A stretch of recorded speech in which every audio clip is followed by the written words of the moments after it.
on, get it on, get it on. It's on. Okay, I think it's on. I think we're feeding out to the folks out there.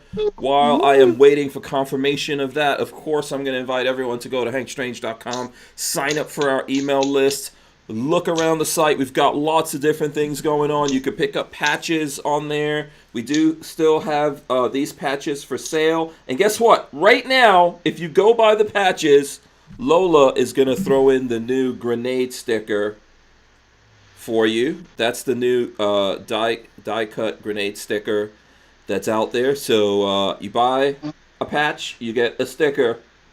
Okay, and you could just buy the stickers on their own. They're like $5 over there on the site, as well as there's links to Ballistic Ink where you could get like the Lot Loud shirt and other shirts, Gun Nerds, etc. that we have going out there. All right, that being said, let's start throwing everyone up here. Boom, we got Babyface, we got Walter, we got Corey. There we go, and myself. All right, I'm gonna hit the open and let's start doing this thing.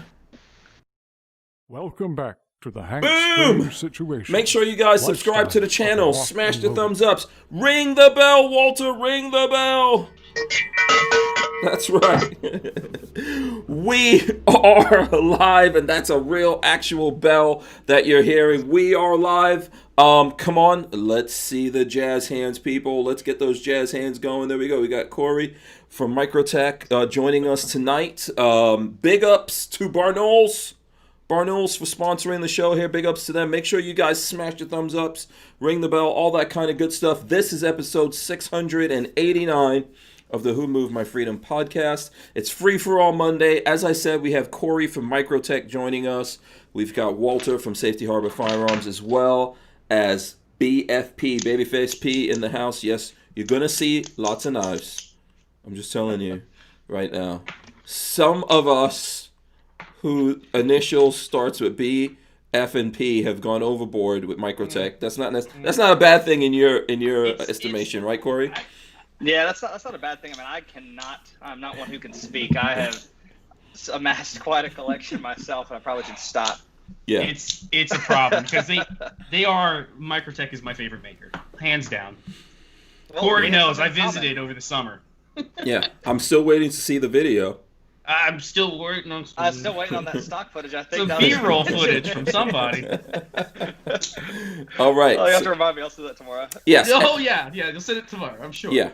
So it is free for all. It is free for all Monday here. We'll talk about whatever you guys want to talk about.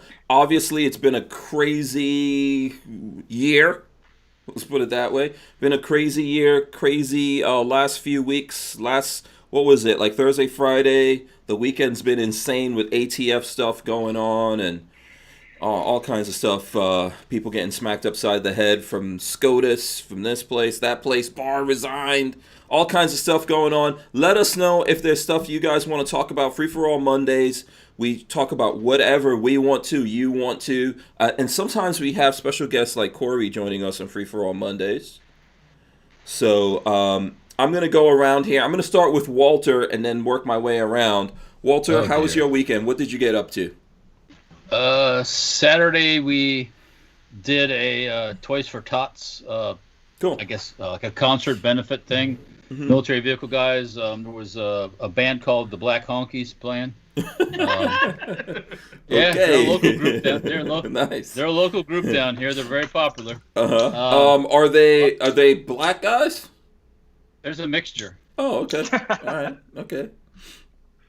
All right. Very cool. You cover it when you got black honkies. What else? You got? Everything. Well, I guess it's all good there. Yeah. So you did it for the children. You got some toys for the children. We did it for the children's. Yes, we got a bunch of toys. Sunday. I went. I went up to my friend Sean Darren's, put a couple of wheels, did a little work on my big military truck. Get that rolling on some good tires. What else do we do? My wife got a Christmas tree for $20 at Costco. That's a good deal. What? I couldn't even believe it. Ours was $60. Is this a real live Christmas tree or a fake Christmas tree? Oh, the only way you're supposed to get a Christmas tree. Let me say that first. Yeah, exactly. Yeah. It smells like my Christmas tree is always pre-packaged. I've been using the same one. My Christmas tree is definitely fake. Yeah, I've been using. Well, I say, and I don't mean we Lola. We've been rolling out the same one for years now, but I know she always wants to get a new one. Anyway, go ahead. I cut you off, Walt. So she found that they had a truckload of them. I guess they found this truckload of trees someplace. $20 a pop. So I'm like, yeah. Yeah, a truckload of Christmas trees dropped off a truck. Yeah. Well, I mean, somehow they ended up with this truckload of trees. So. Uh-huh. But we've got to set up in the backyard with lights on it and stuff. It's not in the house because we're having a gathering Saturday at my house. Okay. I know you're supposed to be coming up Friday, but Saturday, so we'll have the Christmas tree outside for the party and all that. Move the gathering up to Friday. Not possible. Just change it up. So that's what most of the weekend. Oh, on Saturday we went to this gathering and I wired up the Pinsgauer with lights. Okay. So when we got home, we just parked it in the front yard and plugged it into the house. Oh, power. cool. And now the Pinsgauer is part of the Christmas ornament. Are there pictures of this anywhere? There could be. Okay, there could be. All right. Yes. The number one photo, if you do a search for Safety Harbor Firearms, is still the ferret with Christmas lights from like 200 years ago. And the ferret has lights on it also. So, Okay, very nice, very nice. All right, Babyface. Go ahead, Walter. You're still that's going. kind of what the weekend consisted of. All right. You know. We do. Got an early Christmas present from Marley. She was too excited to hold on to it. Okay. So I got it's around here somewhere. You know, the Carhartt like work jackets. Mhm. Yeah. She found I've been wanting one for years. And Rural King had Columbia same style work, like what's the material? Like wax canvas jackets for like half off. So that was my early Christmas present. That's what. Oh, cool. This year. Okay. Oh, and I bought myself a Christmas present too over the weekend. You're gonna have to send some pictures. I sold some stuff at the auction, local gun auction, and I bought myself an FAL. Okay. Do you own an FAL? DS Arms, by the way. Pretty nice. I've never owned. Okay. Yeah. So that's 16 that's brand new, or? It looks really nice. I saw, Okay. Looking at the pictures of it. For $1,200, which on their website they're $1,700. So. Oh my that's not a gosh. bad deal. Okay. Good deal. Yeah. You save $500. So I think you can get me and Patrick each something for like $250. I'll take another balance Microtech. Yeah. Yeah, maybe. I'm just campaigning. Yeah. Campaigning, yes. We don't do Secret Santa. I don't know. Maybe at some point we should start doing that, but not this year. Oh well, Hank already got a present. I got to get Walter something. Yeah. Okay, Corey, welcome back to the show. I'm trying to remember the last time you were on. It's probably. I think it's probably been at least a year. Okay, so this is your I can't first believe it's time been this that long. year. Yeah. Okay. All right. Cool. Welcome back. Thank you. Thanks for having me. What have you been getting up to since you've been here? The last time. Well, we have been super busy. Kind of obviously with COVID and everything going on. It's almost been very Amazon-like in the sense that I think a lot of people are just sitting at home buying things. So we've not been able to keep up, which is a good problem to have to some extent. The demand is definitely there, so we've been trying to catch up with that. I just moved into a new house. Okay. So that Congratulations. was fun. Yep. Awesome. You any So I've closer been to doing work? a lot of moving. Do what? Are you any closer to work, or are you still way out? I think I'm actually a minute farther away. So for anybody watching, I drive 2 hours one way to work every day. Oh boy. And so now that I've moved to my other house, I now drive 2 hours and 1 minute Oh, okay. to work. Yeah. No, it will be 2 hours and 2 minutes. Yeah, Isn't it? it's Yeah. pretty. It's a lot.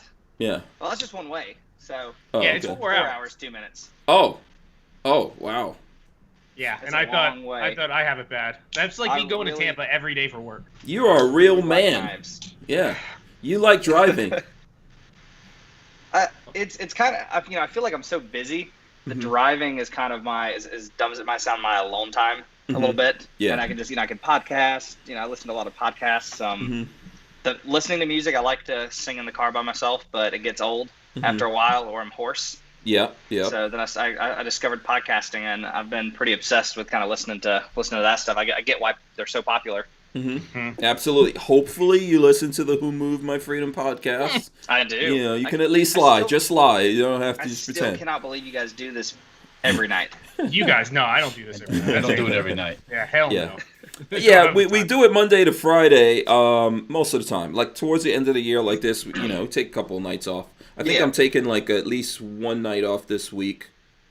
If not, no, actually two. I'm taking Wednesday and Friday off.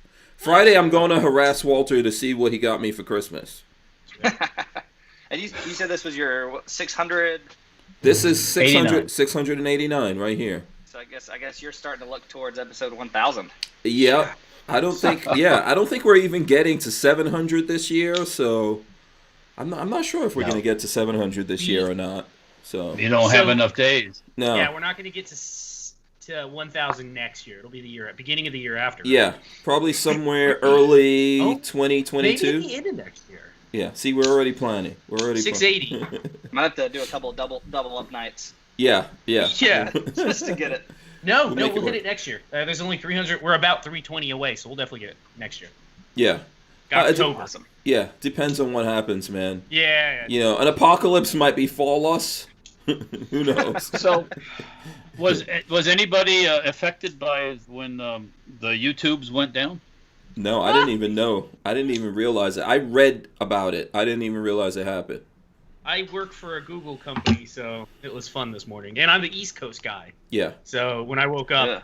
why is my Gmail not working today? Well.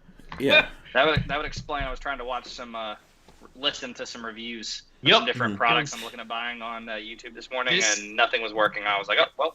Everything everything Google related was down from like 650 to like 7 or 8 o'clock. 7:50, 8 o'clock. Really? Oh, okay. Yeah. Everything. I I mean think- everything. Everything. I think there was someone, I don't have the article, but there's someone said in the news that YouTube lost about $1.7 million in ad revenue in about half an hour or something. Oh, poor YouTube. Poor Yeah, so- Scarier yeah. things than that. Oh, The, I don't think they're going to be able to make it now. Yeah, they're doomed. Oh. Doomed. pull up my chats from work. You see how I feel about those. I mean, they Yeah. spent at least what? I'm sure they spent a couple $100 million supporting communists to jack the White House up. So, Oh, that's pennies. for That's YouTube. pennies. Yeah. So I don't know what to do with no YouTube. Oh. Walter's not feeling very magnanimous about I- YouTube, which I don't blame you. I don't blame you. Yeah, everybody sucks YouTube's tits, and Mhm. You know, so it's so like Google sucking hasn't sucking the tit of a cobra. so Google hasn't told us. Google won't tell anybody what the cause was, what the root cause of the outage was. But have you guys over the weekend, or actually since The last night, Russian hacking. the Orion hacks? Mhm. My money's on that. I also don't think it's Russian. That is our new favorite no. enemy to say, oh, they hacked everything. No, I'm pretty sure it's not. You know Okay. who's going to end up? Well, anyways, I don't want to say bad things, but just people right here are fed up with those folks, so you're going to see a lot more of it, I think. Maybe someone was hacking people to see who was supporting who and pushing, who was wrongfully influencing, I don't know, some recent elections, maybe. Maybe they did it just to F with them. Yeah. I mean, if you can sit there and go, and all of a sudden it goes down, whoa. Yeah. More You're than like, you're godly then. You know more what than I'm saying? 425 of the Fortune 500 companies use Orion from SolarWinds, and I'm not exactly sure what the software does. It's some sort of security software. Security software. How ironic. Like I always say, everybody, the people that work and make the security software eventually get tired of doing that, and then they do the other stuff. Turn black hat. Just like the people that make radar detectors. Well, they used to make radar. Radars, Jammers. yeah. Oh yeah. Yeah. Radar detectors are awesome, by the way. I have to put a radar detector in any car I drive. Those things. It's bad. Listen, I know everyone has Waze. I combine Waze and radar detectors. I think just that's don't the drive best. more than 5 miles over, because Oh, nobody wait. pulls you over for 5. I do all definitely the go time. more than 5 miles over. Yeah. That's Waze has 75. been very inconsistent for me lately. Waze? Yeah. Yeah. It's been which, in a good way, I guess. It's because it makes me more cautious. But I've been getting a lot of like hazard or police notifications, and by the time when I get there, like nothing's there anymore. Well, and I think a lot of people, like the kids, the young people, are going to Google Maps, right? Because Google Maps now has like a Waze It's type like of reporting Waze thing. built. I think it's got kind of integrates, but it's an interesting app because it works right now, but it's so integrated to like actual user, like Input. Mm-hmm. And so it's one of those things that could crash pretty quickly if people decide they want to stop. I mean, I definitely know I've gone past something and not Mm-hmm. reported You haven't it or reported something like it, that. Yeah, I'm part of the problem. Well, also people have hacked those things. Like, remember the guy who put a whole bunch of cell phones? Like, he bought a bunch of used cell phones and put them in one of those little push carts, and then had them all on Waze so they could look like this area was in a traffic jam. And then Waze rerouted No one, Patrick, you have to know about this. I heard about that. I heard about that. Yeah, I love that stuff. Yeah, he basically hacked them. Who wakes up and goes, "That's what I'm gonna spend my day doing"? There's people. Apparently a lot. There's dudes. The same person that hacks for fun. Yeah. Somebody wants to watch the world burn. Yeah, Len Holt says SolarWinds is a system engineering management platform for servers, networks. Hold on, let me see. I was watching a video on it. It does like load balancing. It's not necessarily security. It's more load balancing across servers and like network infrastructure. Yeah, he said it's good stuff. Hard to be convinced it's hacked. Go ahead, Walt. Sorry. Well, what if you make it think something's going on that's not going on? Then it unbalances the whole. Everything's hackable. The Titanic was an unsinkable ship. Mm-hmm. Exactly. And there's a lot of most companies are doing a lot of failovers. Mm-hmm. So there's a possibility that if this load balancers were all borked this morning, they could have failed over onto like Google networks, and that could have crashed all the Google networks. Because when the entirety of the internet decides to load balance onto a set of servers that aren't ready for it, it just done. Yeah. Brick says I saw today that the hack came through when SolarWinds did an update for the users and they got in. So that's from, and there are techie people that watched or listened to the podcast. So for anybody out there that isn't super techie, security, IT security, internet security, server management, stuff like that. It's all a cat and mouse game. It's just the mice are constantly looking for new exploits, and the cats are just trying to get to them and clean them up as quick as possible. But there's always something new. You're never gonna get past all sorts of exploits. They're always gonna be there. So. Mm-hmm. James Miller says we use SolarWinds for network computer management. So there you go. Shout out to all the nerdy gun guys who are also tech people out there. Shout out to those dudes, the true gun nerds. I have a question for Corey when we get into knife talk, by the way. Yeah, okay, we'll get to knife stuff. Here's what's interesting to me about these hacks. Do you remember, what was it, a couple of years ago, there were some hacks that went through like this, and then all of a sudden we were seeing emails of executives at the big movie houses? Remember that? Mm-hmm. Mm-hmm. Yeah. So I don't know. Again, I don't know what you would get, what sort of data you would get unless you were. I mean, as a load balancer, I don't know what sort of info you could get from hacking their software, their firmware. I'm just hoping. And a lot of these politicians use stuff outside of the government stuff, like all their underhanded stuff. They do it on other things. But I mean, it's always funny. It's like it's a little on the conspiracy side, but like you just never really know how much kind of very sketchy stuff is going on behind the scenes, or kind of going on and sort of almost like I don't want to call it the deep state, but just stuff that's totally kept out of the public purview. Mm-hmm. Yeah. So you never know. Yes. Constantly. Guaranteed. Yes. Yeah. Lots of stuff going on. All right, so let's see. Before we switch over to talking about the knives, before the knives come out, so to speak, Knives Out, which was awesome. I love that movie, by the way, Knives Out. I don't know if you guys we can talk about Knives Out here in a second. Yeah, I thought it was a good movie.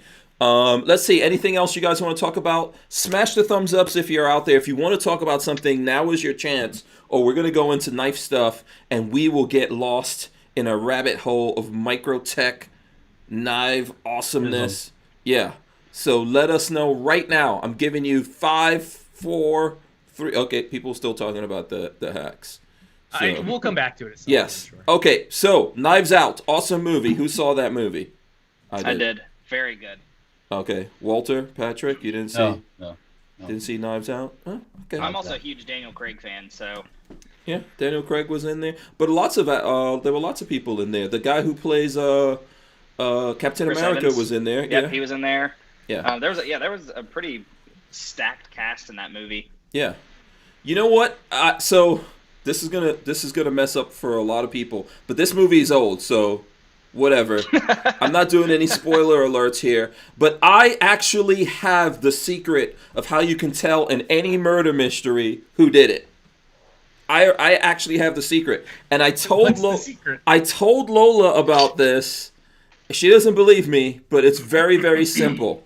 If you're watching TV, okay, or you're watching any murder mystery, it is always the most famous guest actor. Boom. That's the person who did it, always. Every single time. I'm going to put that to the test. Knives Out. What else? What else is there? What else? Look at the Agatha Christie murders or whatever. Any TV show that was like a murder mystery. If there was a guest actor, that's the person who did it. Boom. That's how you know. Always. So. See, look, Lola's even in there confirming what I said. She said, yes, that seems to be the trope. You are correct on that, Hank. You guys need to just, take that little thing right there and laser that into your brains of Lola telling me that I'm right about something. Was it the only time she's ever going to admit it? Yeah. It's not often. Pretty much. So Len Holt says Knives Out reminded me of Clue, so there you go. You guys should watch it. Clue-like. Yeah, I think it was funny. It was a funny movie. And it had knives, Walter. And it had tanks. Lots of knives. Yes. Lots of knives. And there were tanks in there. Tanks are good. It reminds me of James Bond being delayed an entire year and a half, so that's not fun. Yeah, it's always funny looking at Daniel Craig. He likes to do impersonations. You notice how all these actors like to do an American accent all of a sudden? Oh, totally. Yeah. You know, they like to do those real deep country. There's only so much British acting you can do. It's too small. The networks that can only do so much over there. There was that movie that he was in with Adam Driver. Yeah. It was a nice movie. Yes. I just can't think of the name of it. I looked it up the other day because I drew a blank on it again. Yes, I know what movie you're talking about. That was also, I like that movie. It was also really good, but I think he also did a fake American accent in that as well. He did, yeah. Sort of very, very country. Yeah, they were all... It had to do... Didn't it take place in Talladega or some speedway? Logan Lucky? Yeah, Logan Lucky. Logan Lucky. Yeah. Mm-hmm. Well, it's funny because I feel like when people impersonate American accents, there's only two accents they do, very deep Southern. Yeah. Or California. California, That's what you consider American accents. It's the only two accents people do. Yeah. That's true. Never any Midwestern or anything or Northern But you know what's funny? American actors are not allowed to do British accents. They're pretty bad. Is that really a thing? Yeah, the only so what's the name of Iron Man? Robert Downey Jr. He does a good British accent. What's his name? Who thinks he's British? Who? Madonna. I know you're talking Pirates about of the it too. Oh, Johnny Depp. Johnny Depp. Yeah.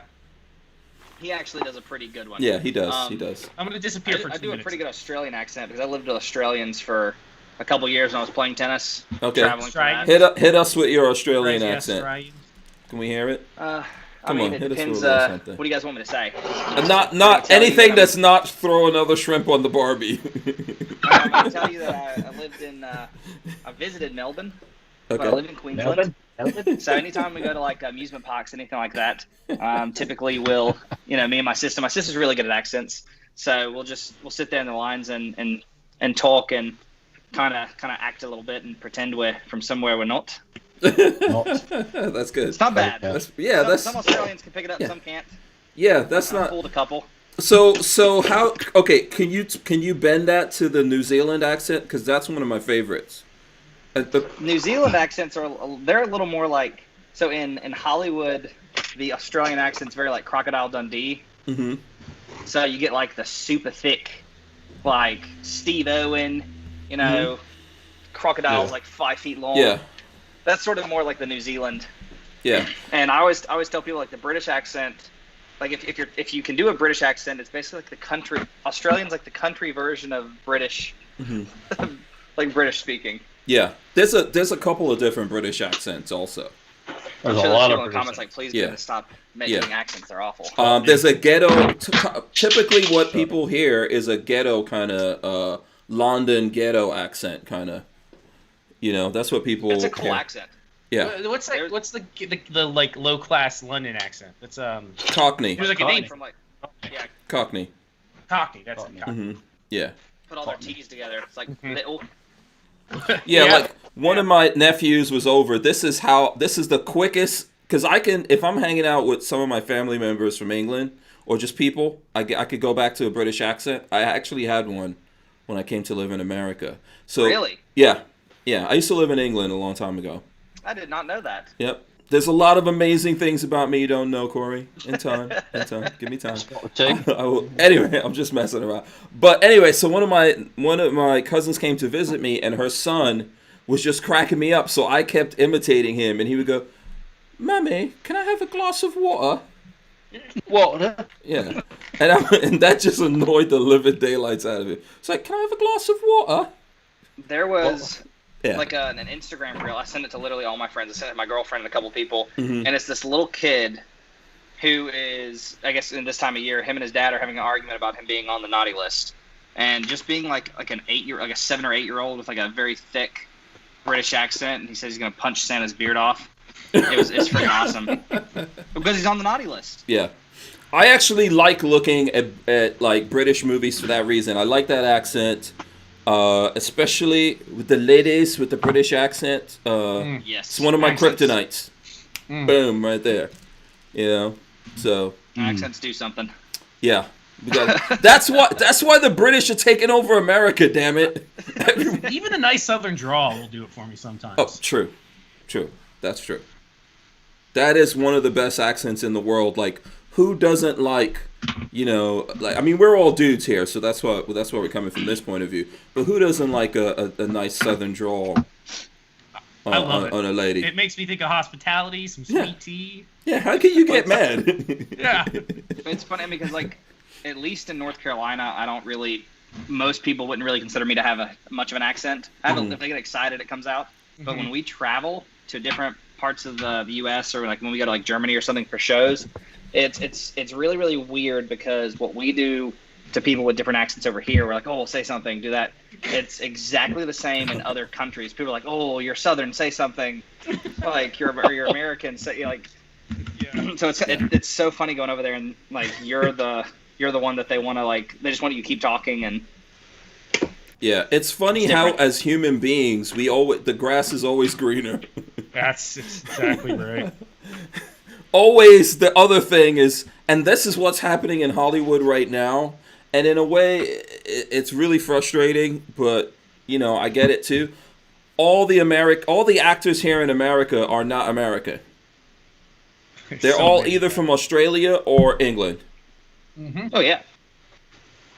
You know, so it's gotten to the point when I meet people from Australia, I'm like, can you stop sending actors to America, please? I think that's actually a big like cultural thing though now, because I think the arts in general, whether people agree with them or not, I think the arts have kind of taken in the U.S. like a big back seat. They're either not taken seriously, they're not funded, especially nearly as much as like in the U.K. or Australia. Like, I mean, you see a ton of major actors now. You know, a lot of them came from sort of mainstream, like Broadway or opera. Mm-hmm. And so you see, like, a lot of people don't know because they just don't keep up with it. You know, Hugh Jackman, the kid, Tom Holland, I think, plays Spider-Man. They all, everyone, doing all the stuff you see. Doctor Strange, dude. They're all doing plays and things like that, and it kind of reminds you that a lot of them aren't doing the acting for. Fame, you know, the fame and everything's just a byproduct of it. But like what they do and what they're passionate about is actually acting.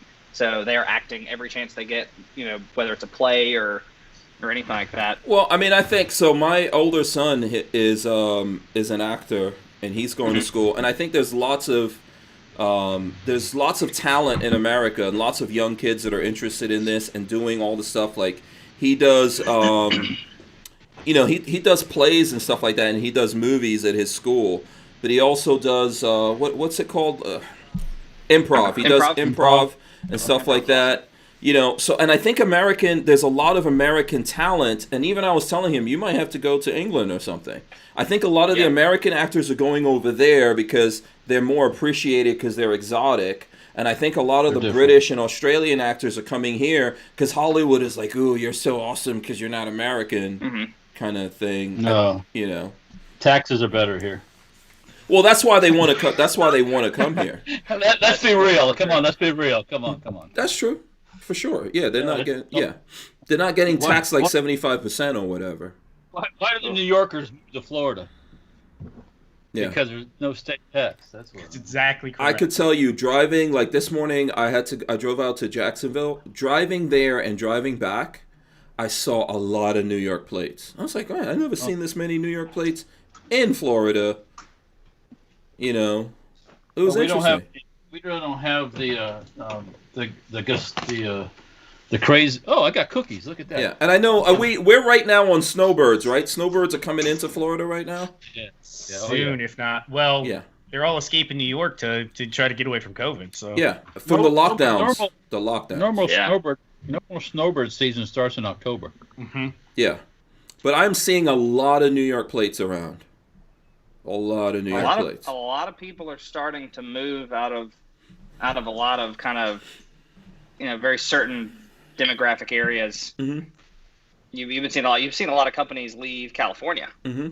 Just because, like the regulations and stuff, like all politics aside, just the regulations that a lot of those businesses have, they're moving to Texas or they're moving to Florida just to get away from all that, and it's they're saving a ton of money just in taxes. Yeah, I think Musk of Tesla fame, he's officially moved to Texas.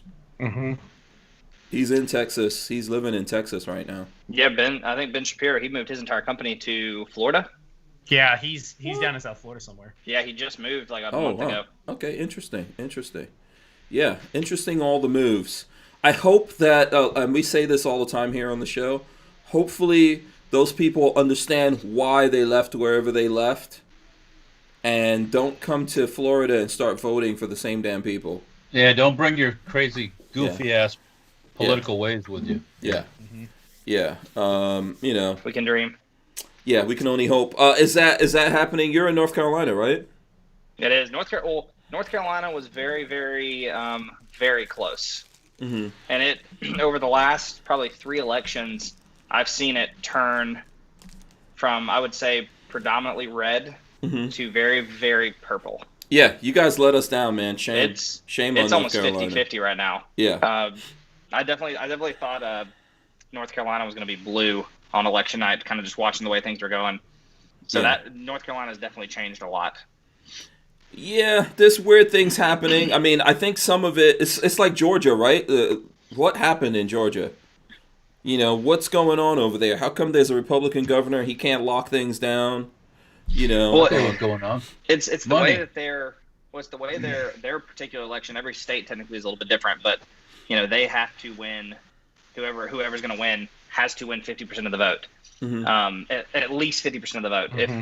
Even if you are 49.9% and your candidate had 1%, it will go to a runoff election.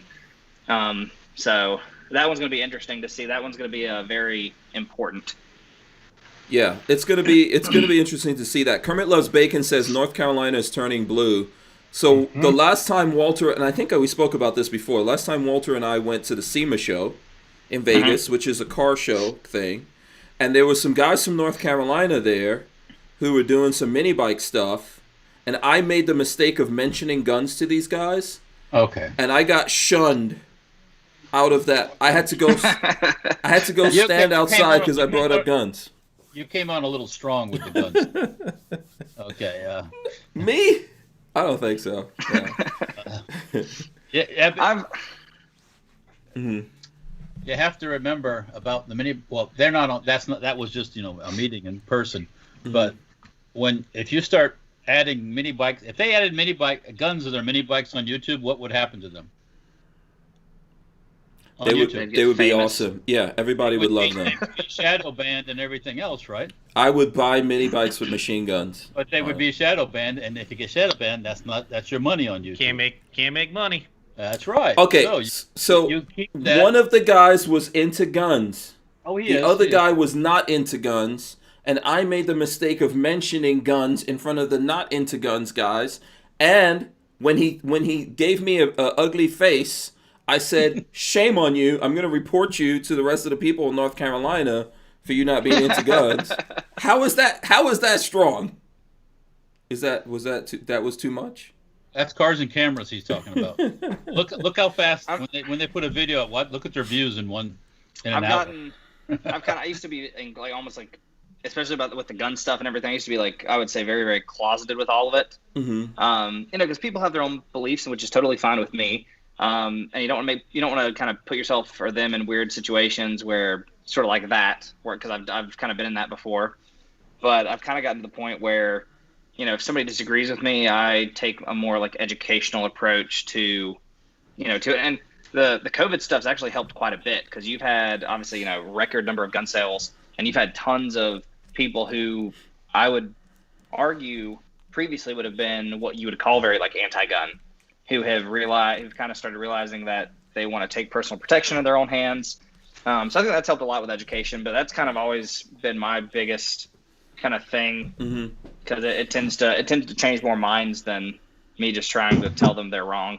Yeah. Yeah, we got X-Ring in the chat. Oh, okay. Hey. Shut up. Where is he? Hold on. Let me see. He There we just go. messaged saying hi to people. Oh, okay. There you go.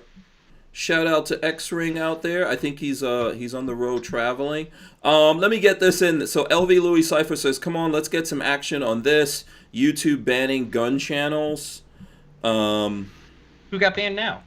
Yeah, let me know who else got banned. But YouTube has been doing that consistently, smacking gun channels upside the head.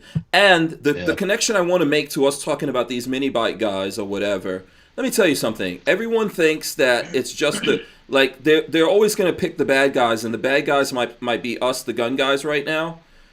Okay. Later on, it's going to be the mini bike guys. It's going to be the car guys, right? I mean, in 10 years, California is banning the sale of combustion engine vehicles. And in 10 years, Europe is doing the same thing. So pretty much insane. 10 years from now, there won't be any combustion vehicles getting sold in America, because they're not going to build a separate car for California and for the rest of the country. Well, they just won't build for California. This is relevant only because you're talking about like the kind of the car industry and combustion engines. Mm-hmm. I can't remember the name of the company, but did you see how North Face just denied some huge energy company? This energy company, I guess, wanted to buy a bunch of their jackets for their employees, and wanted to have their branding on them. And they've kind of found out through some kind of backdoor, leaks and people kind of talking that it was because they were a gas and oil company. And so they're not allowed to be warm. Yeah. Well, their CEO ended up writing a big response on Twitter or something like that, I think, and was like, all of the outdoor activities that you promote, you have to get there in a car or some type of vehicle. Like it's all, and the energy, at least their particular company felt like they were very big into kind of advancing clean energy and, just sustainable energy and things like that. So, it's one of those things. I think the gun argument, the reason it's scary and people, they're not as scared as they should be, but it's not the fact that it's guns. It's the fact that they can just decide something's wrong. Yeah. And that's where people, I think, miss the biggest point. They're saying, you're fear mongering, you're doing all this stuff, and it's like, it's really not that. It's just there's a lot of people who have seen what happens when this type of behavior goes kind of unchecked. Think about what people considered a slippery slope 15 years ago. When people constantly were saying, "Oh, it's a slippery slope. They're gonna come take this. They're gonna." Think about what we were saying was 15 years ago was a slippery slope, and now look where we're at. I mean, look at the. I mean, I don't even know if we were going to talk about it, but look at the P80 thing. Mm-hmm. Oh yeah, the ATF. It's absolutely ridiculous. And like I said, it's one of those things where I of course I hated I personally was not a huge fan of bump stocks, just from a like I didn't want to own one kind of deal. Yeah, exactly. But I don't care if you own one. Mm-hmm. But that was when a lot of people were like, I don't like. They had that sort of attitude of, I don't like bump stocks anyway, so it doesn't really affect me. Yep. And like that again, it was missing the point. It wasn't the bump stocks. It was the idea that they could just arbitrarily decide, and they don't have the power to machine gun legally, but they could just reclassify something or say something's illegal. And I mean, it's such a dangerous thing because where does the line stop? It doesn't. Those knives and the knives in your company you work for. Corey, they don't like that stuff either. They don't like anything. Corey, have you ever shown off Microtech switchblades, because that's what they are, automatic knives to people, and have you ever had people be like, "Ooh, that's really dangerous"? Because I have. It happens actually a lot. Or you get the question of, "Is that legal?" So I'll get the, "Is that legal?" Yep. Or the sort of scared, "Oh my God, why do you carry that?" And again, it's the same thing for me with the guns. Mm-hmm. Have you ever been holding something, or maybe holding something like a bunch of things, and gone, "I can't get my knife open to cut this"? It's so easy when you go like that, cut and put it back in your pocket. I try to explain to people, I'm like, how is this really any different than me carrying any other pocket knife? Like, it's not just because, again, it's it's the same with silencers. Hollywood has sort of, they've created a stigma. Maybe unintentionally, maybe not. If you get like really into like the deep state stuff with like the CIA being in Hollywood and all that stuff, maybe all that was designed. I'm sure those people in the comments will chime in on that. But the stigma associated with switchblades, which the majority of these knives are not actually switchblades. Is there something that meets the definition of a switchblade? Like, what is a switchblade? Well, so it's interesting because technically speaking, most states are all different. So like in North Carolina and a lot of states, the fact that I have to slide this up and it's not a physical button makes it an auto-assisted opening knife and not a switchblade. Like so this is a switchblade. In some states. Oh, show that again, Patrick. This is Marley's brand new. Or this is the Hawk. Mm-hmm. It's just a very similar. It's a little bit bigger, but it's completely auto knife. And so like certain states, it's like what I was talking about when I was on Eric's podcast, the Life Liberty podcast. Mm-hmm. I was saying there's definitely a correlation between sort of strict gun laws and strict knife laws. Mm-hmm. And a lot of the strict knife laws are just very arbitrary. They're kind of more of they've just been there for 30 years and nobody's ever bothered to change them or fix them. But you tend to see in like places like California, you can own a lot of these knives, but you cannot carry them, which is why we actually make there's a new knife we have called the Mini Troodon. Hold on, let me go close up with you. Okay, here was my question. You guys started making the little Troodon, and I think it's hilarious. Yeah, show that again, in and out. I can't decide if I want one or I don't want one, because they're so definitely tiny. want one. It's so cute. It's like Baby Yoda. So, just to give you an idea, our kind of flagship knife is an Ultratech, and so to give you an idea, a size comparison, let's see if I can. Really is tiny. It's very, very small. Do you have a UTX 70 to compare it to? I don't with me, but I mean, and then you look at the combat. Yeah, biggest. The big boy. I mean, it's half the size. I actually like this better than the 70. I'm not a huge fan of the 70. I've got fairly big hands, and so the 70s are just a little too thin for me. I just don't feel like I have a very good grip on the knife. This is basically the exact same size as the 70. For the most part, but it's sort of like the width of a Ultratech, or technically the width of a. Yeah, but that's good for like opening boxes or whatever you open every day. And yeah, that's useful every day. Kind of Panto drop point combo that's on that blade is awesome. Oh, 100%. And so like what you're talking about, I kind of, when people kind of freak out about them, it's a kind of a moment. Hopefully, sometimes it's not, but it's a moment of education, and I can just be like, it's just a knife. You don't have to be afraid of it because you saw somebody in a movie do something bad with it one time. It's a tool. I open boxes with mine. Pretty much only. Yeah. Exclusively. I open packages from Amazon. I think someone asked this question and you alluded to it. How is a fixed blade knife, a out the front switchblade or whatever, how are these things going to kill you any differently? How are they going to stab you up any differently? Obviously they won't. I think it's really just the psychology of it. I think they've done a couple of different psychological studies. I don't know how peer reviewed they are, but that people are actually more afraid of having a knife pulled on them than a gun. Kind of, which obviously, even though they both can be lethal.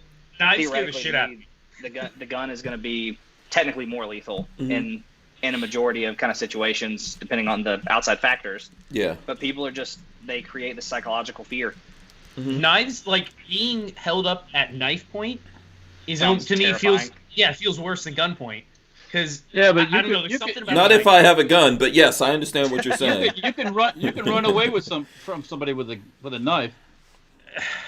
If that person, run away with a gun. if that dude knows what he's doing with that knife, that guy could slice you up so fast, and you won't even feel it. The guy that gets held up by like a ninja, and as I'm running away, he just like peppers me in the back with throwing stars. Let's be real though. Let's be real though. Most people carrying a knife, first thing, have never used a knife besides, and secondly, I will say, after carrying a knife all the time now, especially because at Microtech you always have a knife in your pocket, you realize how much you use a knife. Mm-hmm. And that's cool. I never realized, I never understand how I went so long without having a knife in my pocket. Every single day I find 20 uses for my pocket knife. Yeah. Every day. I feel if you don't have a knife and a flashlight, and for me a gun, I feel naked.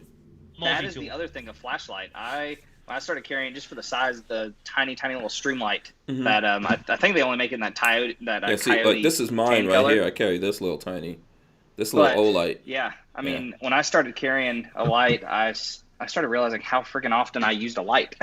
This thing's handy. When you go to pull up your phone and people have the dinky little iPhone flashlight, and you're like looking, and I'm like, hold on, I got like 600 lumens. Let me show you what real light is like. When we go to shows, speaking of lights, when we go to shows, people call them torches. Mm-hmm. And they're tiny. They're the size of the one Hank has, or sometimes even smaller, and they're a little more intricate. These things sell for like $2,000 to $3,000. Wow. These flashlights. They're like big time flashlight collectors or something? Are they made of unobtainium? Yeah. It's more niche than like obviously the knives are. But there is a market of people that they buy, sell, trade, raffle these tiny little lights they call them torches, and they're not like very nice lights, at least like from like a lumen output. Are they from England or something? Because I think that's what it's called. What a flashlight's called in England. It's a torch in England. Yeah. When I realized that I finally had gotten used to stomaching how expensive knives can be. Mm-hmm. From the gun world, which made sense to me. And I was like, this knife is $3,000, $4,000, $5,000. He's like, you kidding me? And then you see these flashlights, and I'm like, this tiny little. I've seen knives that are $30,000 at SHOT Show. Yeah, like, people complain about Microtech, right? People and we'll get it when we start taking out knives and stuff like that. But at SHOT Show, I've seen knives that are $30,000.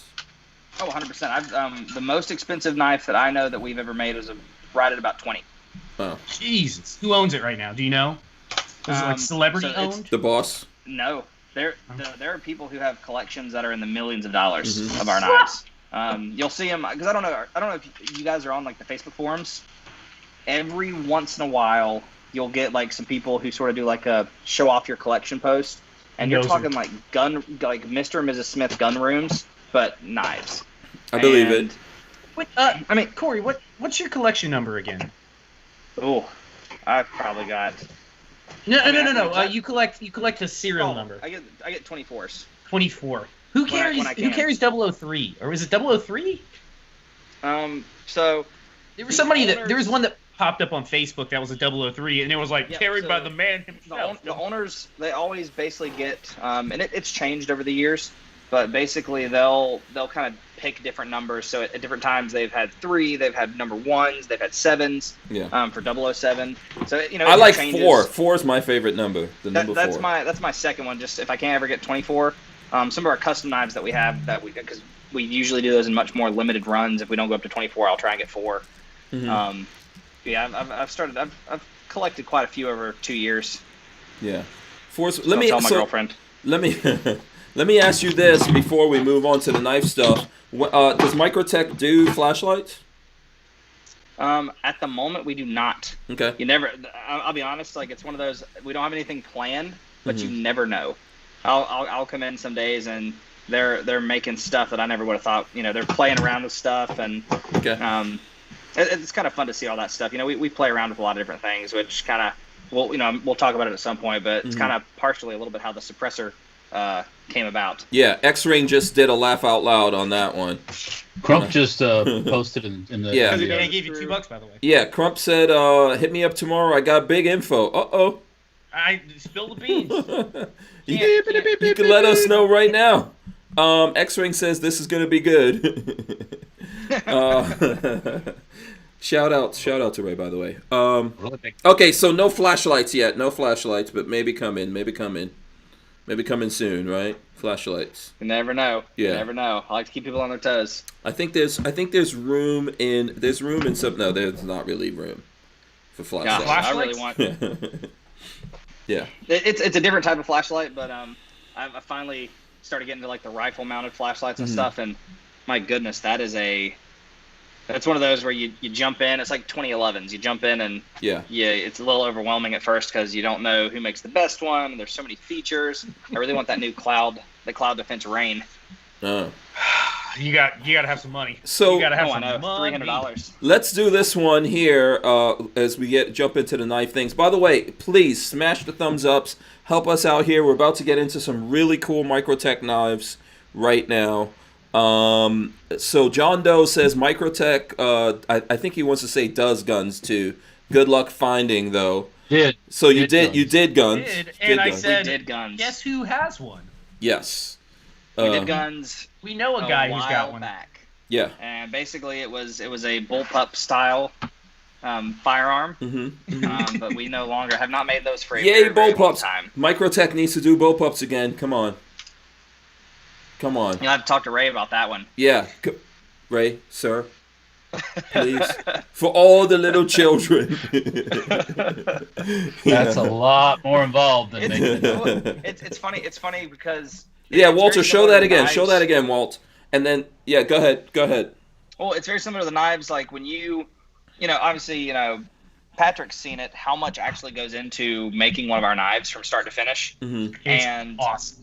And but it's the same thing with with firearms. Like people, they say all the time. I've done it too. I've done it to plenty of companies where I'm like, why don't you just make this or make that? And then when you're on the other side of it, people have no idea. Again, myself included. I'm preaching to the choir about how much goes into making a new part or making a new like blade style for one of our knives. And then the gun stuff's even crazier because then you're dealing with a bunch of federal firearms licensing and depending on what you're doing, you're dealing with SOT licensing. So that stuff gets pretty complicated. So does, and I don't know whether or not you can answer this, bearing in mind that Ray's watching, does Microtech have an FFL? Yes. We obviously, we still have, especially for testing and stuff, we still have a bunch of just kind of different things we do. Obviously, we have to for the suppressor and the silencer. Okay. So That's right. Oh, yes. Yeah, they make we make a new those. suppressor. They're suppressors, So we make yes. the suppressor, so we Right. have to have all that licensing for that. I totally forgot. I got to handle one of those suppressors. Very light and awesome. Absolutely. I've got nice. one. I'll have to go, when we get to that point, I'll go grab it real Yeah. quick. Forgot to bring it out. So why not make a lower or something that I could get, like a Microtech lower with a knife? I would buy that right now, this minute. Again, I bet that would, to be honest, I bet that would sell. I would buy one. how difficult is it to pull down a machine, retool to make 1,000 lowers? Like that That's is so always- much effort. That's always the thing, is capacity. So Yeah, and you should. when Hey, we- you got to see you have to come what down. they're fitting into the space that they have is incredible. It's ridiculous. We're running especially now. We're just so busy. We're running nonstop. So when by the way, I'm just going to throw this up here for a second. So if you Google Microtech knives, it says the headquarters is in Fletcher, North Carolina. Key person Tony Marfione. Founded 1994, Vero Beach. What? yes. So why'd you guys leave Florida? What did we do? Why did you run away from the gunshine state? I'm not positive on this, so you have to take what I say with a grain of salt. I think it was a lot of the weather. What? Couple of hurricanes and things like that. I think The they weather is just wanted to get awesome away here. from. I think they just wanted to get away from some of that stuff, and so then I believe we moved up to Bradford, which we still have a manufacturing facility in Bradford, Pennsylvania. and then made our way to North Carolina, where we still have our manufacturing facility in PA, and then also have our manufacturing as well as a bunch of our admin stuff in North Carolina. Okay. All right. Mm-hmm. Yeah. I mean, I bet you guys could partner up with someone to do the lowers, and do some really nice lowers and combo knife thing. Yeah, I mean, I'm the market's sure coming there's some back. possibilities there. Yeah. I mean, it might be not so easy to get lowers anytime soon. That's what I'm saying. Goodness. The market's going to be coming back this next couple years. So yeah. I already think the ammo, the prices are still pretty high, but I already feel like I'm starting to see more ammo. I am I too. think that's slowing down. Yeah, a lot but there's faster than Just people wait thought. until certain inaugurations Oh, of I certain know. people. X-Ring said hurricane, so I'm guessing that's his Yeah. answer to why. I think ammo. I've seen more ammo available. I think we're finally hitting that market cap where people are going $700 for 1,000 rounds. Well, I think it was. yeah, but I haven't seen this price drop. There might be It's more. not available. price dropping. That's the price. But it I will. think the price That's- is going to stay there for a little bit, but I Mhm. think it was a lot like the toilet paper kind of thing, which I don't know. In North Carolina, toilet paper was non-existent for a while. I don't know if it was like that Same everywhere here. else. Yes. Yeah. But I think you had a mass kind of influx of new firearms purchasers. So naturally, even if it's not a lot, they're all just going to be purchasing ammo. And I think that scared a lot of gun people because they were like, oh, ammo's going to be gone. So then they started buying it up and sort of created almost like, in my opinion, like a little bit of an artificial scarcity. And At the same and time, obviously- Remington's factory has been down, hasn't it? Throughout all of the sales process, Remington hasn't been producing, and they're one of the largest, at least primer producers. I think I read an article. I guess the parent company. I could be wrong, so correct me if you know more than me about this. But I guess the parent company of Remington. I think that they're like behind like 1 billion rounds. They have like 1 billion round backlog or something ridiculous. What was the name of the? Whatever something the out- biggest ammo distributor is, because Remington just recently got broken up and someone yeah, bought that the. one. Got, It's the one that bought them. That Venture Outdoors Yeah. or something like that Yeah, is like something like that. a $1.5 But like I said, billion it's- dollars behind it. it's and catching up. Yeah. A lot. I have some friends who own and who are very involved with a lot of these ammo companies, and a lot of their stuff is just sitting waiting to be cleared. So they can start using it. I mean, there's a lot. Like I said, there's a lot that goes into that stuff. People don't realize. Like it's not a matter of just having all the components on hand and making stuff. Sometimes, depending on where people are getting certain products from or certain components. But it's catching up. I think in the next couple of months we'll start to see the prices slowly drop because it's sickening me right now. I want to get back to the 1,000 rounds for 1,000 rounds of 9mm for 180 It is, bucks. but it's gonna be volatile for a little while, man. Around January 20th, it's gonna get crazy, and then when stuff starts coming out, every news thing's gonna make it worse. I don't know. That's part of the plan as well. I guarantee Yeah. you. That's planned into. Hey, let's create a news cycle to push gun sales. Yeah, drive people nuts with those. Okay, Right, yeah, exactly. let's do some knife stuff. Knives. We're going into knives now. We're gonna go into knives. We are ready to do knives. So smash those thumbs ups. All right, and let's do the knives. Where do you who wants to start? Let's see. So Corey's got the best collection, hands Yeah. down. I don't know about guaranteed. that. I mean, Walter actually showed one of the most that knife, which you can show again, Walter, if you want to. That's one of the most rare knives out there because you have to get a whole gun to get that knife. Oh, apparently. is that the one? Yeah. That's the one that Yeah. comes in the. Yeah. So let's go to I that. believe some of the rifles did not come with these, so I think it was only in like a special kit that we did like the knife and everything with. Yeah, it was- So it's pretty rare. Yeah, it was the whole set where you get the case, the knife, 4 mags, sling, some other stuff. See, yeah. that's my problem. Is I'm very much into the, like, I like being the guy who has like the one of like 2 or one of 3 knife, Yeah. and so I'm just wasting Yeah. I wouldn't say wasting, but just spending so much money sometimes trying to acquire some of this stuff to say I'm the guy that has it. What is that Fine. gun knife combo worth? Sorry, Patrick. I was just curious. Like that knife combo with the AUG, is that like going up? You put it up to the right market. I don't know. What'd you pay for it, Walter? I would think it would go for like $3,500 maybe. I was gonna It guess was- somewhere like probably the mid 2s if I had to Something guess like that? now. I could be totally wrong because I've seen so few of them. Yeah. The last time that you and me, Patrick, actually, the first time I guess we met by kind of random chance, we were going to that kind of helicopter class thing, and I got to Florida really, really early, so I just stopped by a gun store that was on my way, and they actually had a Microtech 5.56 gun sitting on the shelf, and I want to say it was like $1,800. So just the gun was at this point. I can't remember what they would have MSRP'd for. Ray might know if he's still listening. I thought they were like $1,500, right, Walt? With that case? I mean, that was back when it came out. Can I answer you? Yes, go ahead. No, never. When I bought it, all right, then I won't. Doesn't hurt my feelings any. Okay, give us the answer, Walt. Let's hear it. When I bought it, it was 2,000. 2,000. But that's I'd say it's probably two. But right now, probably with the market right now, if I put that on auction, that thing would probably it would probably draw close to 4. That's what I'm thinking. Easy. Have you seen how much some of those people have purchased those the John Wick 2011s for? I have routinely seen those on Gunbroker for like pushing $10,000, and people are bidding on them. It's not like somebody's just posted up and it's just sitting there. People are like bidding for these things. Okay. I wish I kind of wish I would have gotten one of the John Wick collector boxes, but maybe at some point I'll pick one up.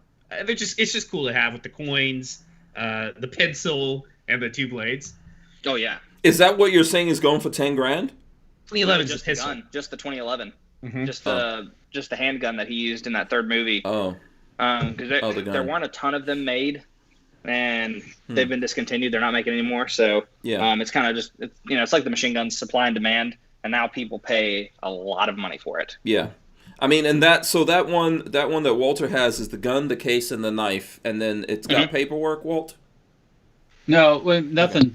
I mean, there might be a manual someplace, but it doesn't have like documentation or anything like that. but the case is marked, for the gun. So, I mean, they didn't that when I bought that, there were no Scar Augs to buy. They were still banned. So that was the only game in town when I ordered that. So so we talked about this behind the scenes. What's that knife called again? I think that's the Curry.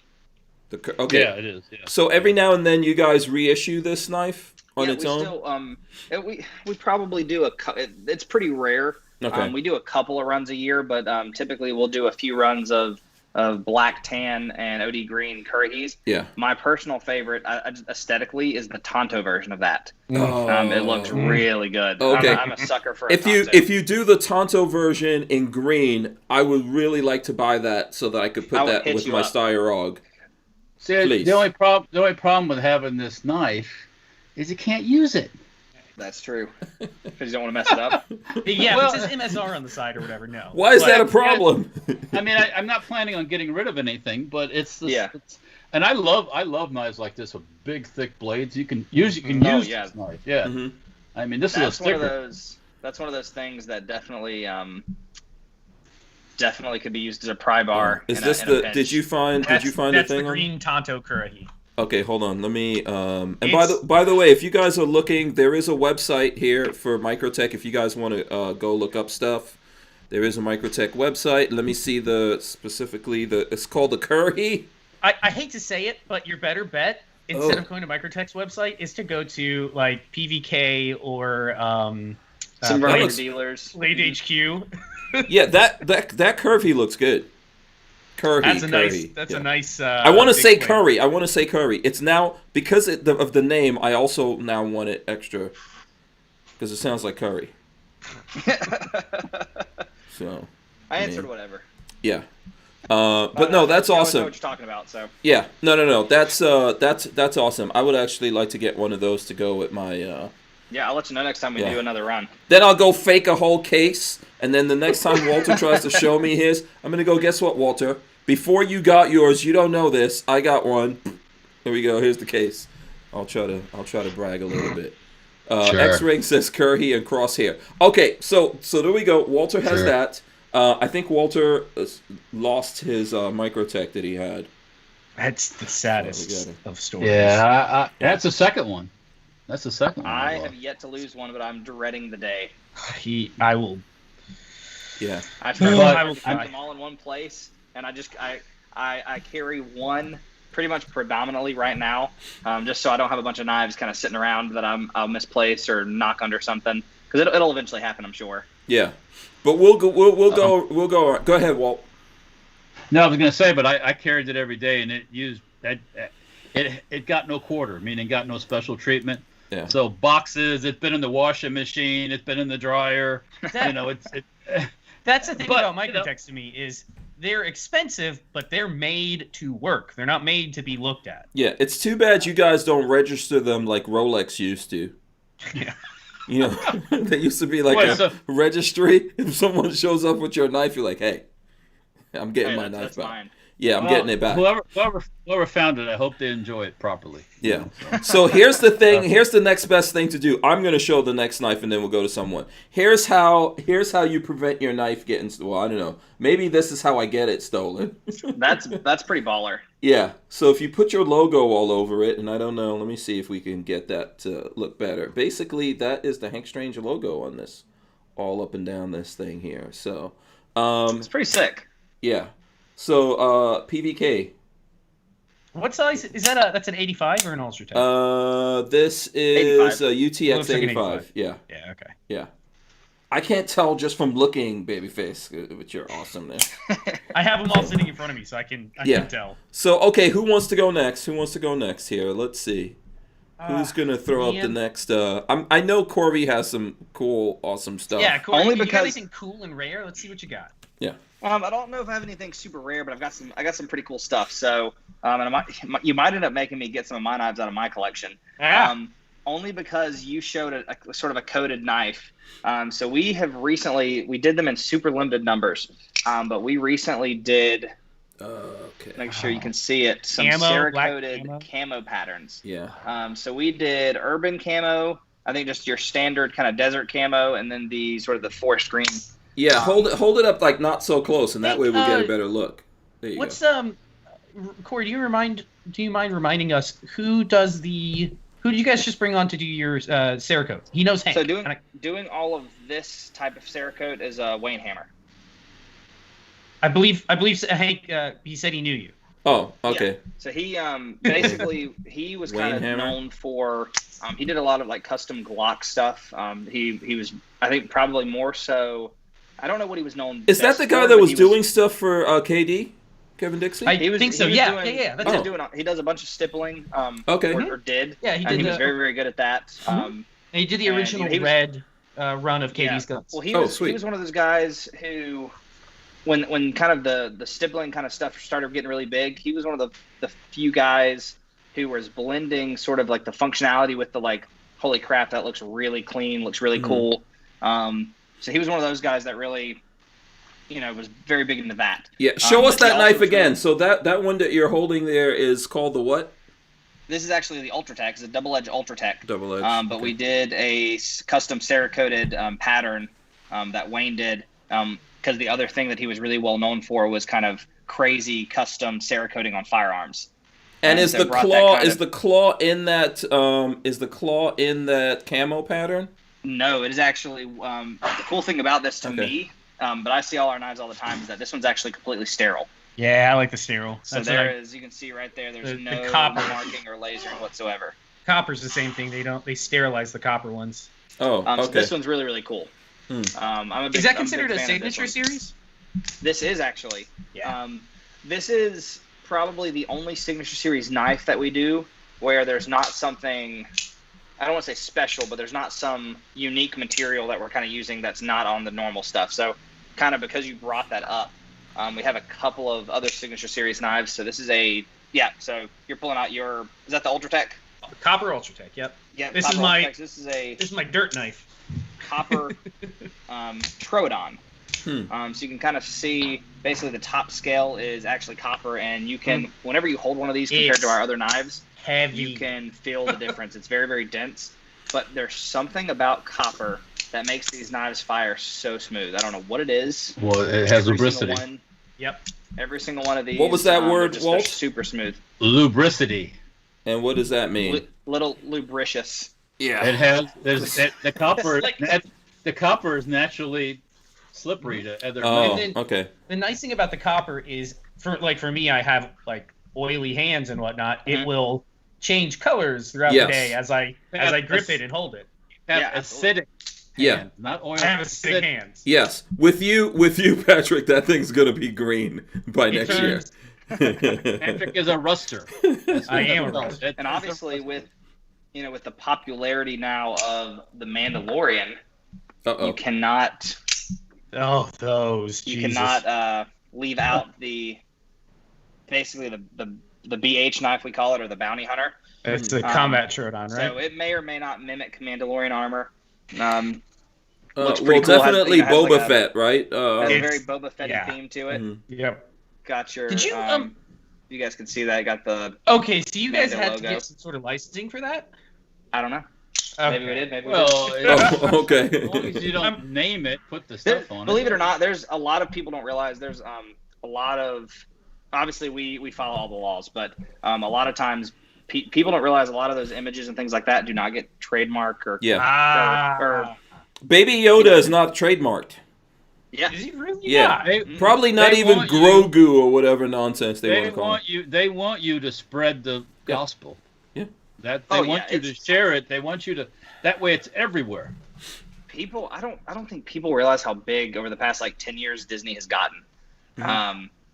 The stuff that they own and everything, it's become ridiculous. I mean, I don't know if anybody keeps up like any of the Avengers or Marvel stuff, but I guess the keynote they just did showing their next like 5 to 6 years worth of stuff, it was like 50 movies and TV shows. Mm-hmm. I mean, like they're doing something that and again, not whether it's good or bad, it's probably more bad than good, but they're doing something I don't think any other company is capable of doing right now, and they're almost getting to a point where they're monopolizing. They've bought up every universe. They've bought up the DC They're talking about universe. getting rid of Star Wars again. It would not. I'll be honest. It would not be a bad thing, as bad as those last 3 movies were. Yeah. Or give it to the guys that are doing the Mandalorian and let them. There's Yeah. apparently. So I don't know if you know the director of The Mandalorian. It's actually Jon Favreau. If Favreau, I'm saying his yeah. last name right. Favreau. Yeah. Who directed a bunch of the really good Iron Man movies, and he's also in them. He's Happy. Mhm. So he did those. He's a phenomenal director. Absolutely. He's so good. And so there's been a little petition to have him take over the Star Wars franchise, which would not be a terrible thing, because he's done a really good job, I think, with Mando, the Mandalorian TV show, of kind of sticking to the canon. Well, and all the different episodes are directed by different people, so I think they're kind of like building up a stable of directors that can do a lot of different projects. He's done a good job. The problem with Star Wars is they became it's political. Yeah, it has. The movies. You have to have the women. You have to They're have social this, you have- justice warriors. They got SJW.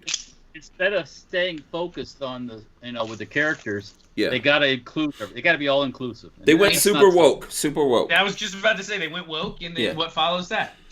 I Crash. don't know if they did it though because they wanted to, as much as they felt like they needed to They don't appeal have to. Mm-hmm. You know what I mean? Because I think you've seen a lot of companies do that, and they get burned.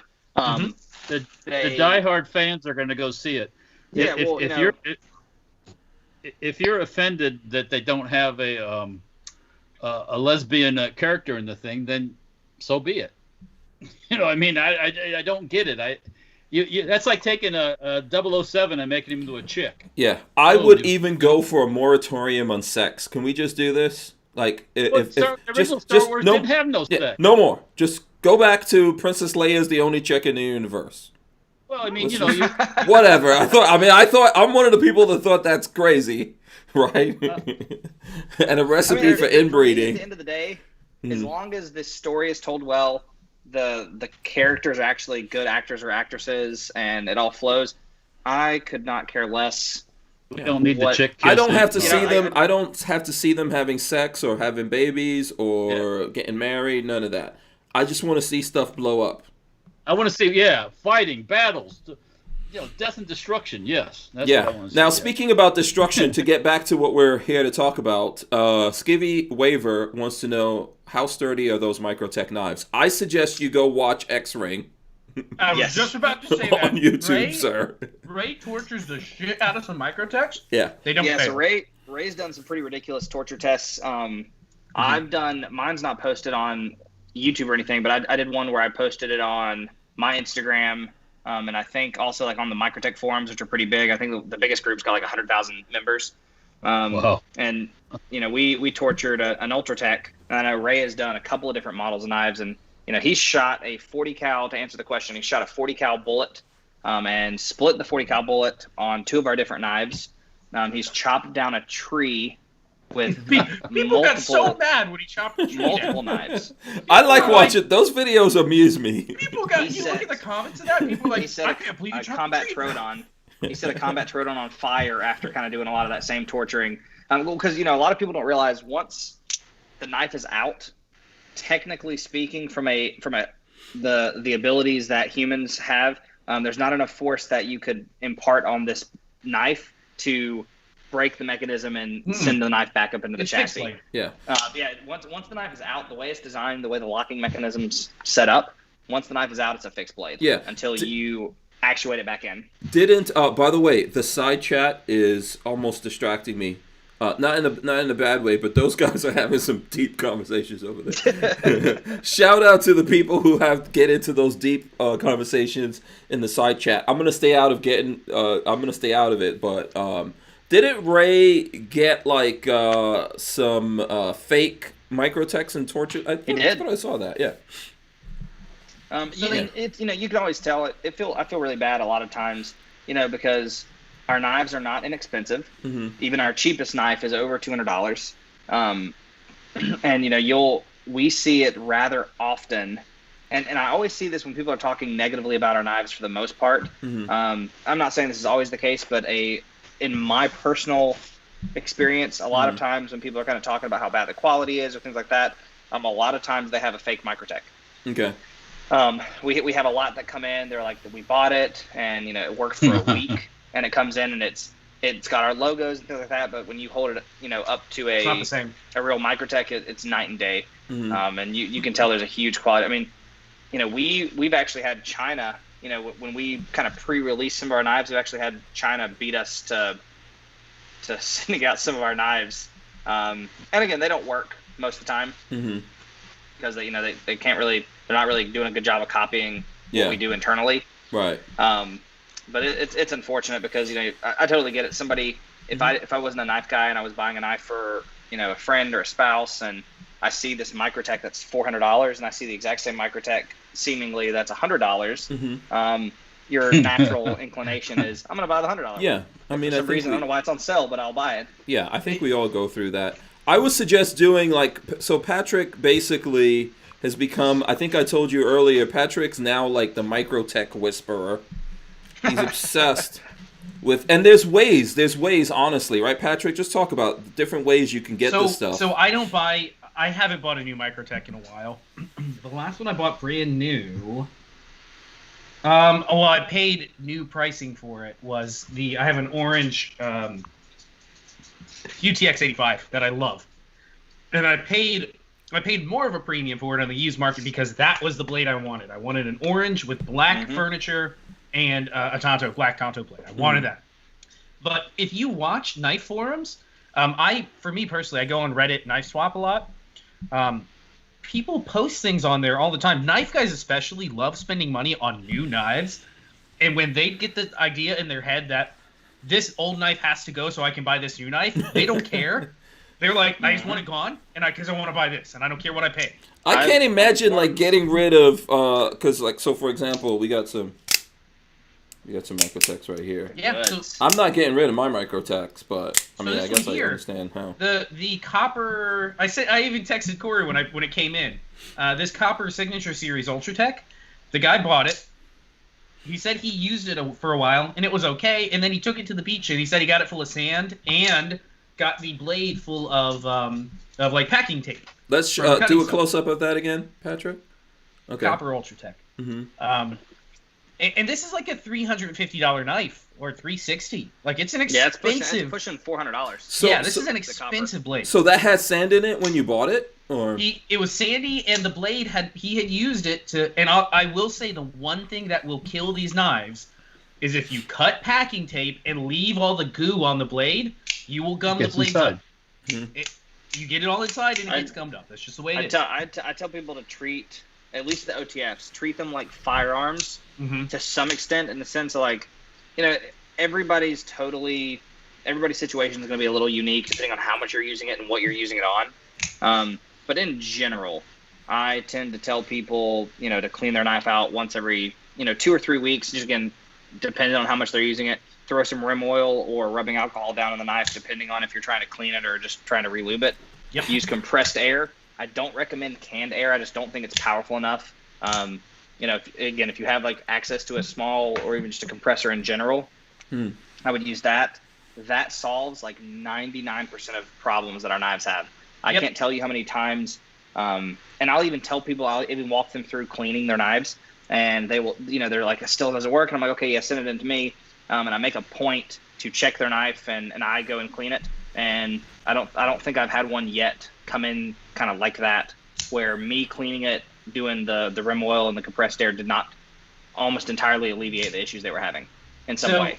I think he was just completely frustrated with the whole situation, because all he had to do was send it back to Microtech, and you guys would have cleaned it and put it back together and sent it to him for free. You didn't have to pay for it.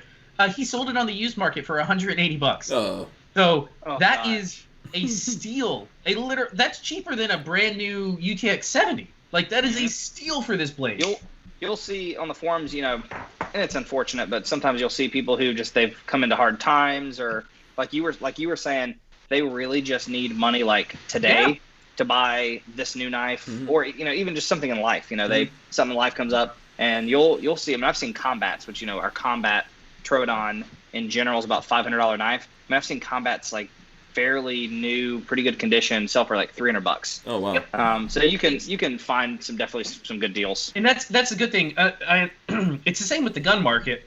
I've always told people, buying used guns that are good quality, if you buy at the right price, you'll never lose out. Any of the blades that I've bought here, I can either get my money back out of it or make a little bit of profit, and I could turn them over like tomorrow. I could post any of these blades up, and they will be turned over and out the door tomorrow, no problem. So can I get this in for Kiyaski? He says, okay, speaking of used market, what are some of the ways you can tell Chinesium versus real Microtech? So, glass breaks. Patrick can chime in on this one too. It depends a little bit on the model. So if you take one of our standard OTFs that has, just assume it's got all the normal lasering, you can always tell for the most part if you look at the lasering. The lasering on our, if you can see that, lasering on our knives. Hold on, let me get close. Okay.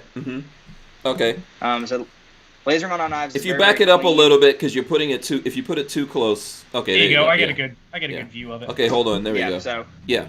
In general, you see they're very, very clean. A lot of the fake Microtechs, the lasering will be with cheaper lasers, and it's almost like dotted. And you can kind of tell it's like a weird faded logo. Okay. A lot of times you will see duplicate serial numbers. I know it's actually part of the reason we don't do 5.56 or any of the calibers, any like firearm calibers. Because for some reason a lot of counterfeit companies use those. So you specifically, so one of your serial numbers would not say 223 or 5.56. What about 45? Not make any of those. Okay. 45 we do. Okay. 308. But, any of like I don't know about 308. I don't think so, to be honest. Then somebody's going to come in, I'm sure, and be like, hey, I've got 308. But, typically you'll see the lasering will be uneven. It'll be not centered, especially on the Halo model of knife, which, for those that don't know, basically has a charging handle. The charging handle, the spacing with the letters is very oddly done. All of our hardware currently on our knives is bead blasted. If it's not some type of dark clean coating, whether it be Cerakote or DLC.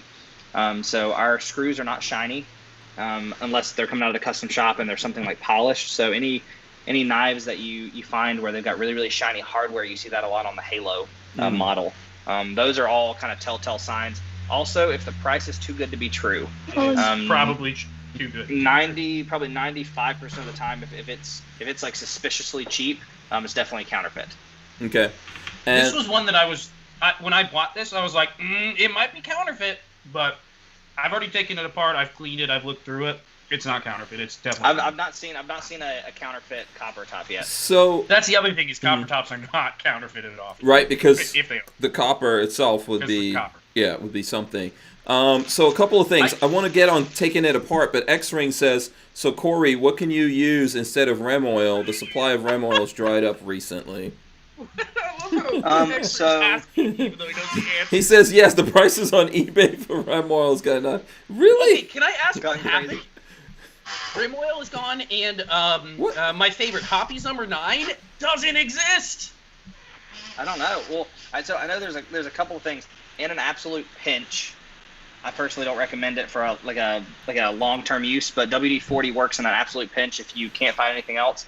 Also, Heretic Knives makes their own dedicated OTF oil, which the biggest issue with OTFs, especially Heretic kind of would have the same problem too, but our knives are built to such tight tolerances typically that a lot of what I would even consider very, very light gun oils are still way too thick and viscous for the action of a OTF, and so it's going to gum them up. Personally, I find if you put any oil, a single drop on some of the sliding parts, maybe. I run all of my Microtechs. I take them apart, I clean them, I don't think I even oil them any longer because it just gums them up. How's about graphite? There we go. Powdered graphite? Yeah. Mm-hmm. Is that cool? I've never tried it. Yeah, I think, Corey, you might have to send us some knives to test. Yeah. I think, right, Walt? We need to test that, Walt. That's a good idea, sir. If you can find it, it should be readily available. Like I said, WD-40 in a pinch, or Heretic makes their own specific OTF oil that's very, very thin. And does a really, really good job of kind of keeping all that stuff. What's the closest thing to rem oil? How well do you know rem oil? CLP, way too thick, by the way. CLP? Regular CLP is way too thick. Okay. I have the Rim Lube, the dry spray. I've heard people use some different dry lubricants. I've never tried them, so I can't confirm or deny that they work really, really well. Once again, I'm sure some do. We need to research that. We need to test them. Yeah. I mean, someone's got to figure those out. Razor JB says, if you don't have a Microtech rep in Florida, hell, maybe think about Babyface B. Yeah, I can't argue there's that. Actually one. My first Microtech I bought from it was this one actually. First Microtech, a UTX 70. Let's see that. Hold on, show it again. I bought it from the Hologrind. He's down in Miami, and he was good. He was good to buy from. But I since I found the used market, I really haven't gone back to the new market. It's just. I will also say, because he brought it up, I think a lot of people get caught up in trying to find a dealer near them, which totally makes sense if you're trying to get hands-on. But outside of that, tons and tons. I mean, I think a vast majority of our very, very well-known dealers now all will ship to you. So if it's just an issue of finding the knives, there's plenty of plenty of our authorized dealers that have like really, really good websites, very easy to navigate. Mm-hmm. It's like I said, it's a different story if you're trying to get hands-on with one to see if you've never held one before. But once they get done with their graphite test, they can just send it out to people to right. We broke it Real at that quick point. before we moved on, Uh-huh. if you're actually curious about seeing counterfeits, again, go to X-Ring's channel, Ray, and I can't remember his Jason. Ray and Jason did a couple videos on showing a bunch Check of your six? counterfeits. Or Yeah. is your No. Is your 6 covered? Or? Is your 6 covered? Oh no, that's not. That's a Rick. No, that's Rick. That's Rick. Okay, Jason's one of the guys at Microtech, right? Microtech. Yeah. Oh, that's the like big, this. the big muscly dude. Okay. Yes, I know. like He's, this. yeah. If he sees this, he just looks big on camera. Yeah, right. The camera adds 15 pounds of muscle. He looks big. I bet Okay, you. he looks like Dude is frickin' big. Bane. Oh, he's Jack's like huge. Right. He could. I'm almost positive he could pick me up with like one of. He just- I think his muscles have muscles, and his muscles could pick me up. Yeah, but no, go check out Ray's X ring, X dash ring, X ring. I think it's Whatever. X. I think it's X dash. If I'm not mistaken. But yeah, Ray does a bunch of videos on fakes. He's got good videos in general. I mean, he's got some really cool guns and He's been stuff cranking like them out. that. Yeah. Yeah, a lot of competition stuff lately. Mm-hmm. By the way, long Ray, distance. I do subscribe. Yeah. He's got long distance stuff and all that. He's got some MP5s I've seen. I've seen some MP5 stuff on there. Is he got into competition 22? I think I saw lately. Really? He did. He Doing did. I those think high- he's liking it. Super high Actually. end bolt action 22s or something. Well, it's really funny. There's actually a couple of very well accomplished and well regarded competition shooters that work for Microtech. Mhm. So we have Ray's obviously very, very good. We have a couple other people on our sales team and stuff that are very. Are you a high-end competition shooters. shooter? No. Yes and no. Oh, okay. I shoot competitions when I get time. Am I very good? Only on the gram when Oh, you okay. can't see my hits, probably.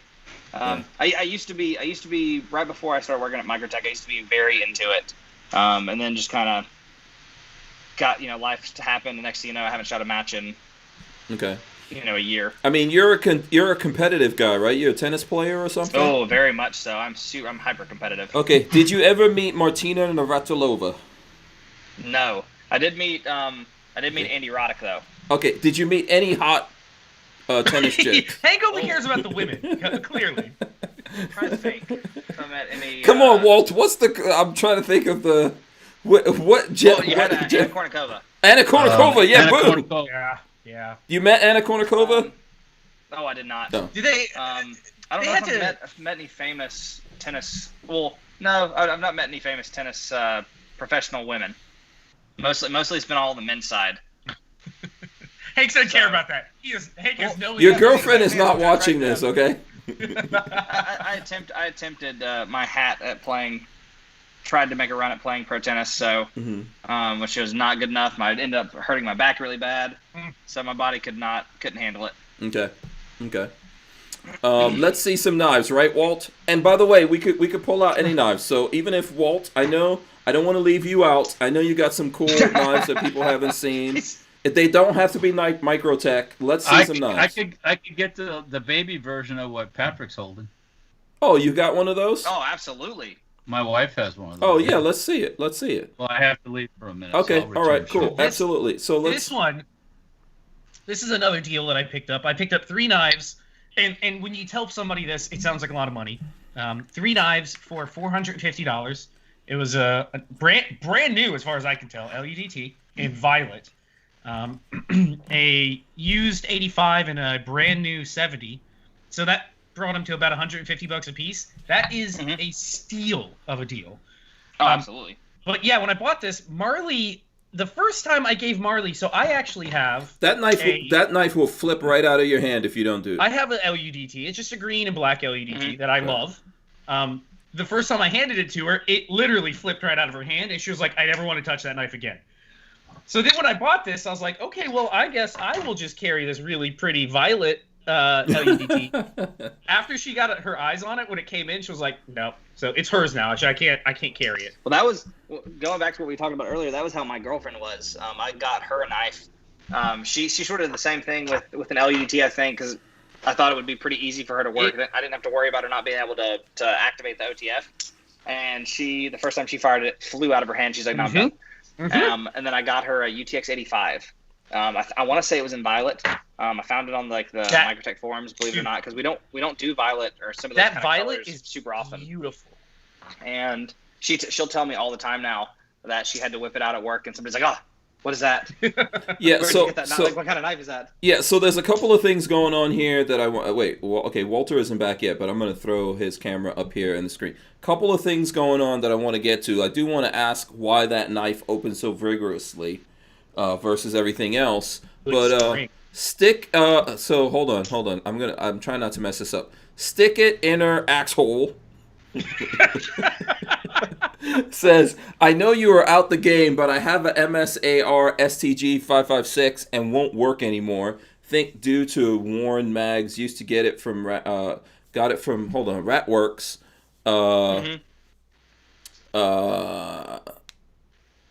Used to get it from Ratworks. No, think different name, and due to Vors and stuff like that. Any clues?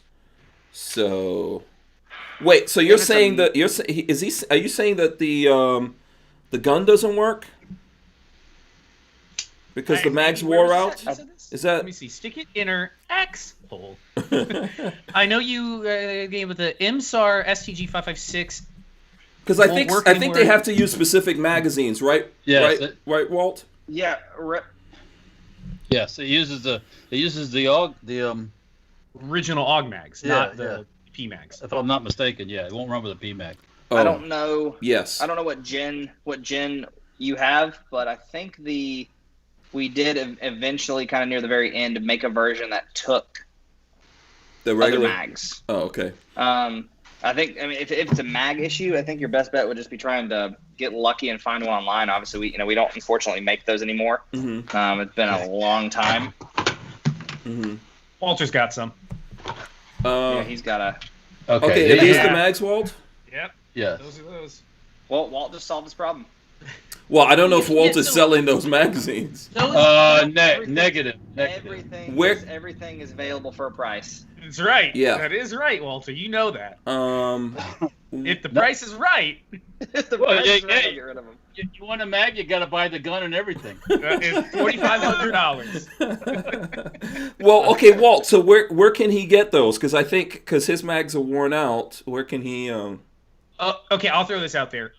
If you do a search online, there was somebody that was bringing in surplus AUG mags, the originals, just like that, and they were very cheap. I thought they were like $8 a piece because Recently? nobody. Yeah, this was within the last couple of months because nobody wants the original AUG mags. Everybody wants the AUGs that use P mags. X-Ring says AUG mags unless it's an E4. That was like a later generation. Okay. Just when they made like little tiny. Yeah, I think technical my changes. AUG takes regular mags. Yeah, you got the new version of the. Yeah. Sweet. Ray was. I was unfortunately not around during that. Ray was, so he would be. Yeah. So he's the authority on that.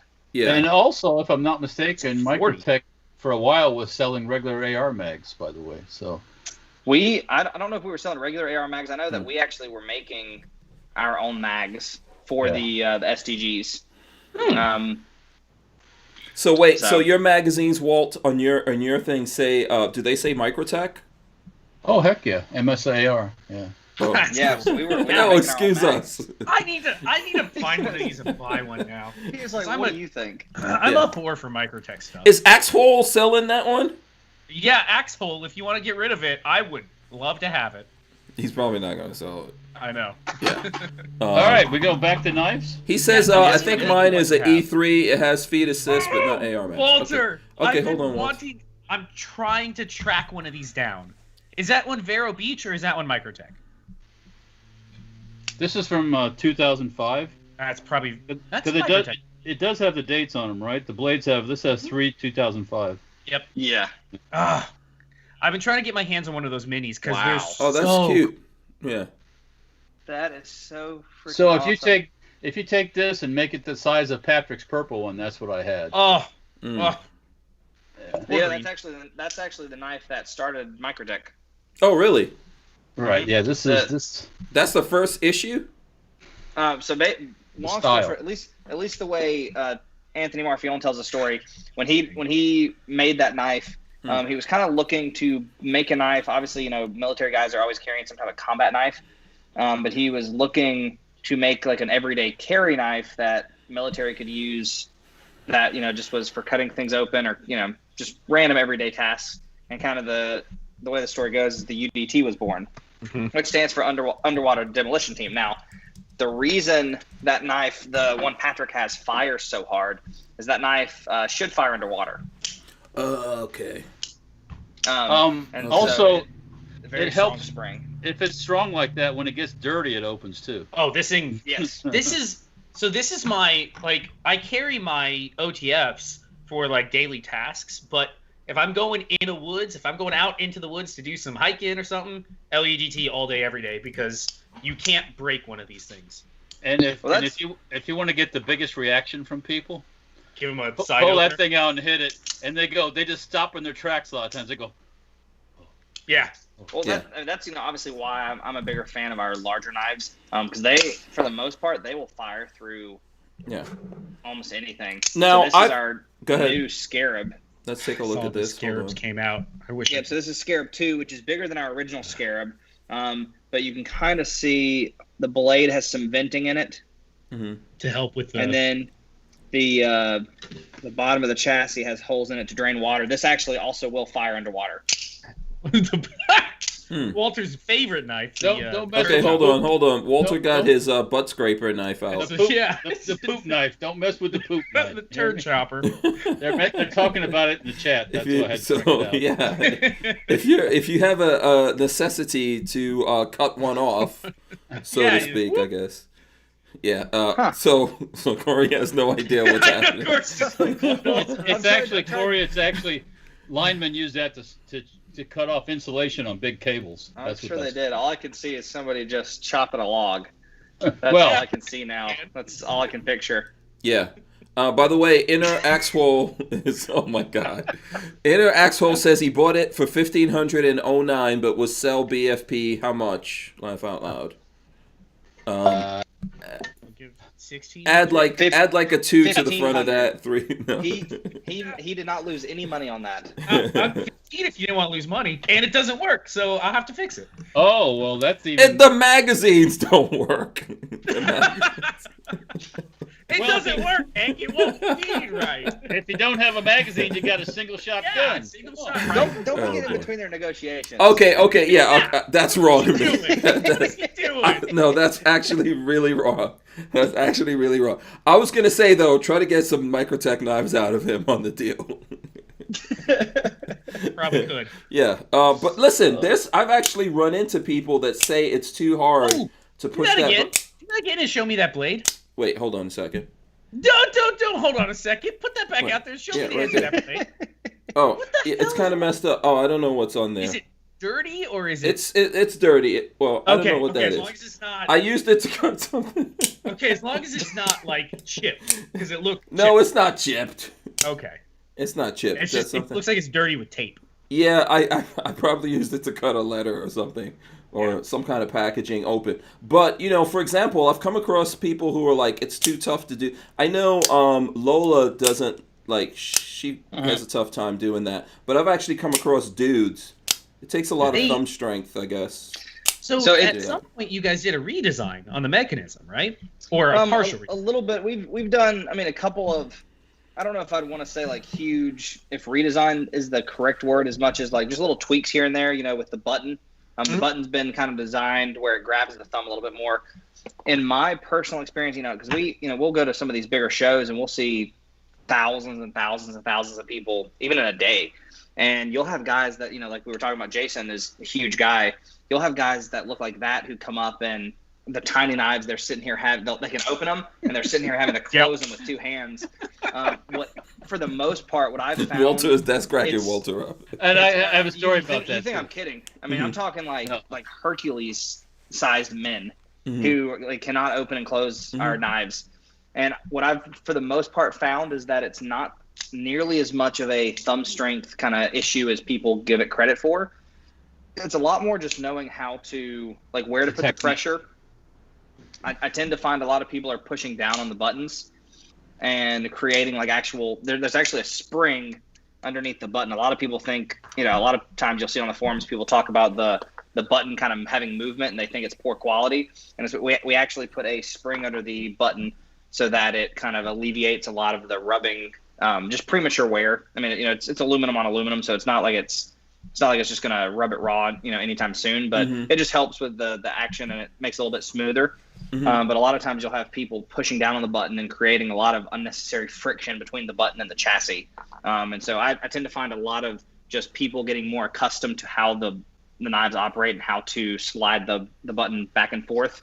That tends to, we've got one girl in our office who's 5'2", like tiny little girl, and she'll sit there with the combat Troodons and all day. It's It's technique.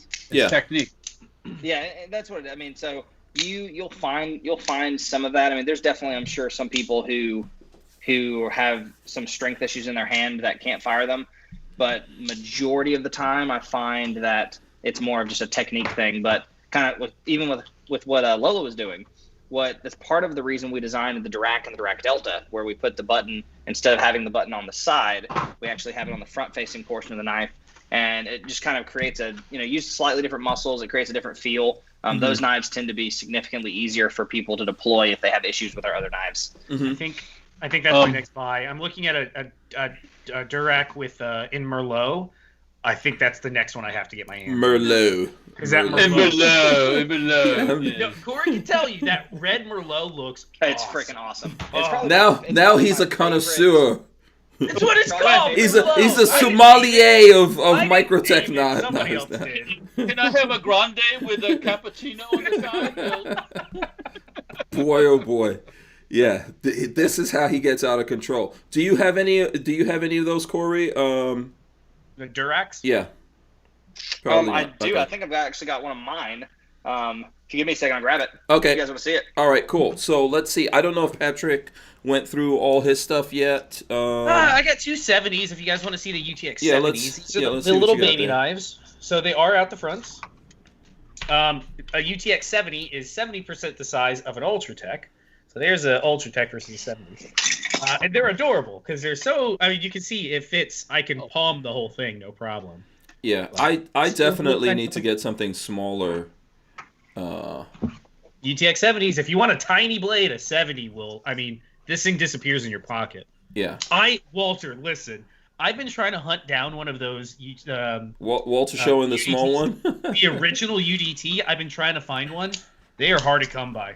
What's the serial number on that, Walt?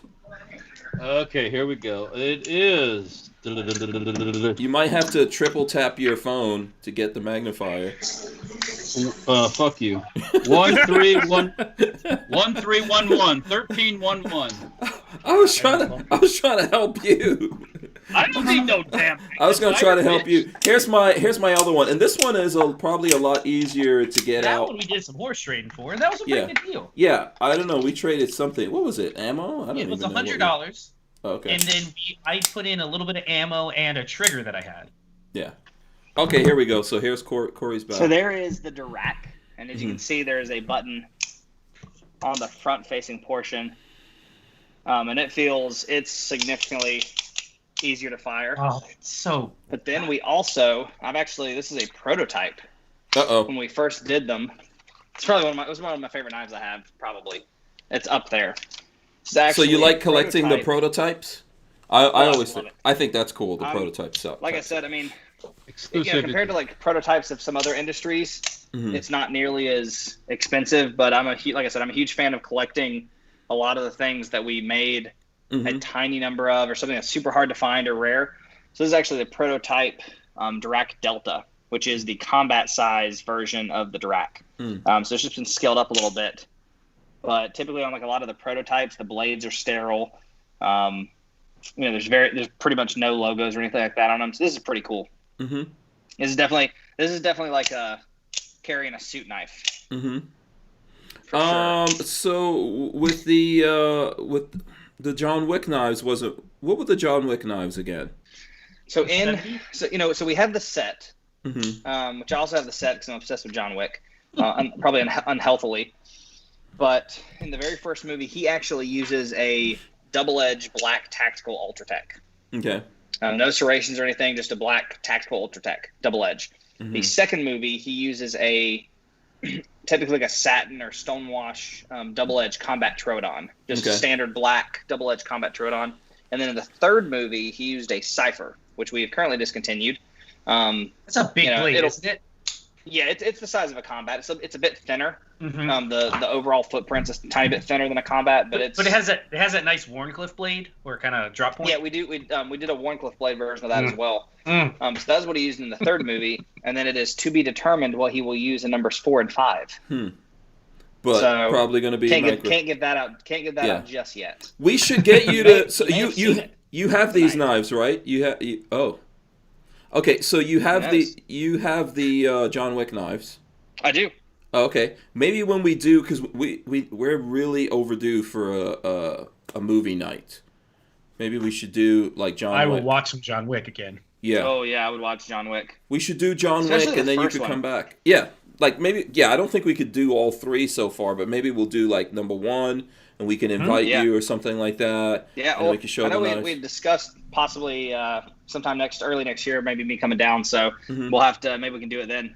Okay, yeah, that would be very cool. So, custom knives that are out there, other than the expensive custom ones. I noticed you guys have an Iraq veteran 8888 one, right? Yes. So I almost It- bought one. I want to get one. Technically speaking, his knives don't fall in like the custom category, Okay. like our custom shop. Right? Yeah, I'm not talking kind about of- the Yeah, but Marfion.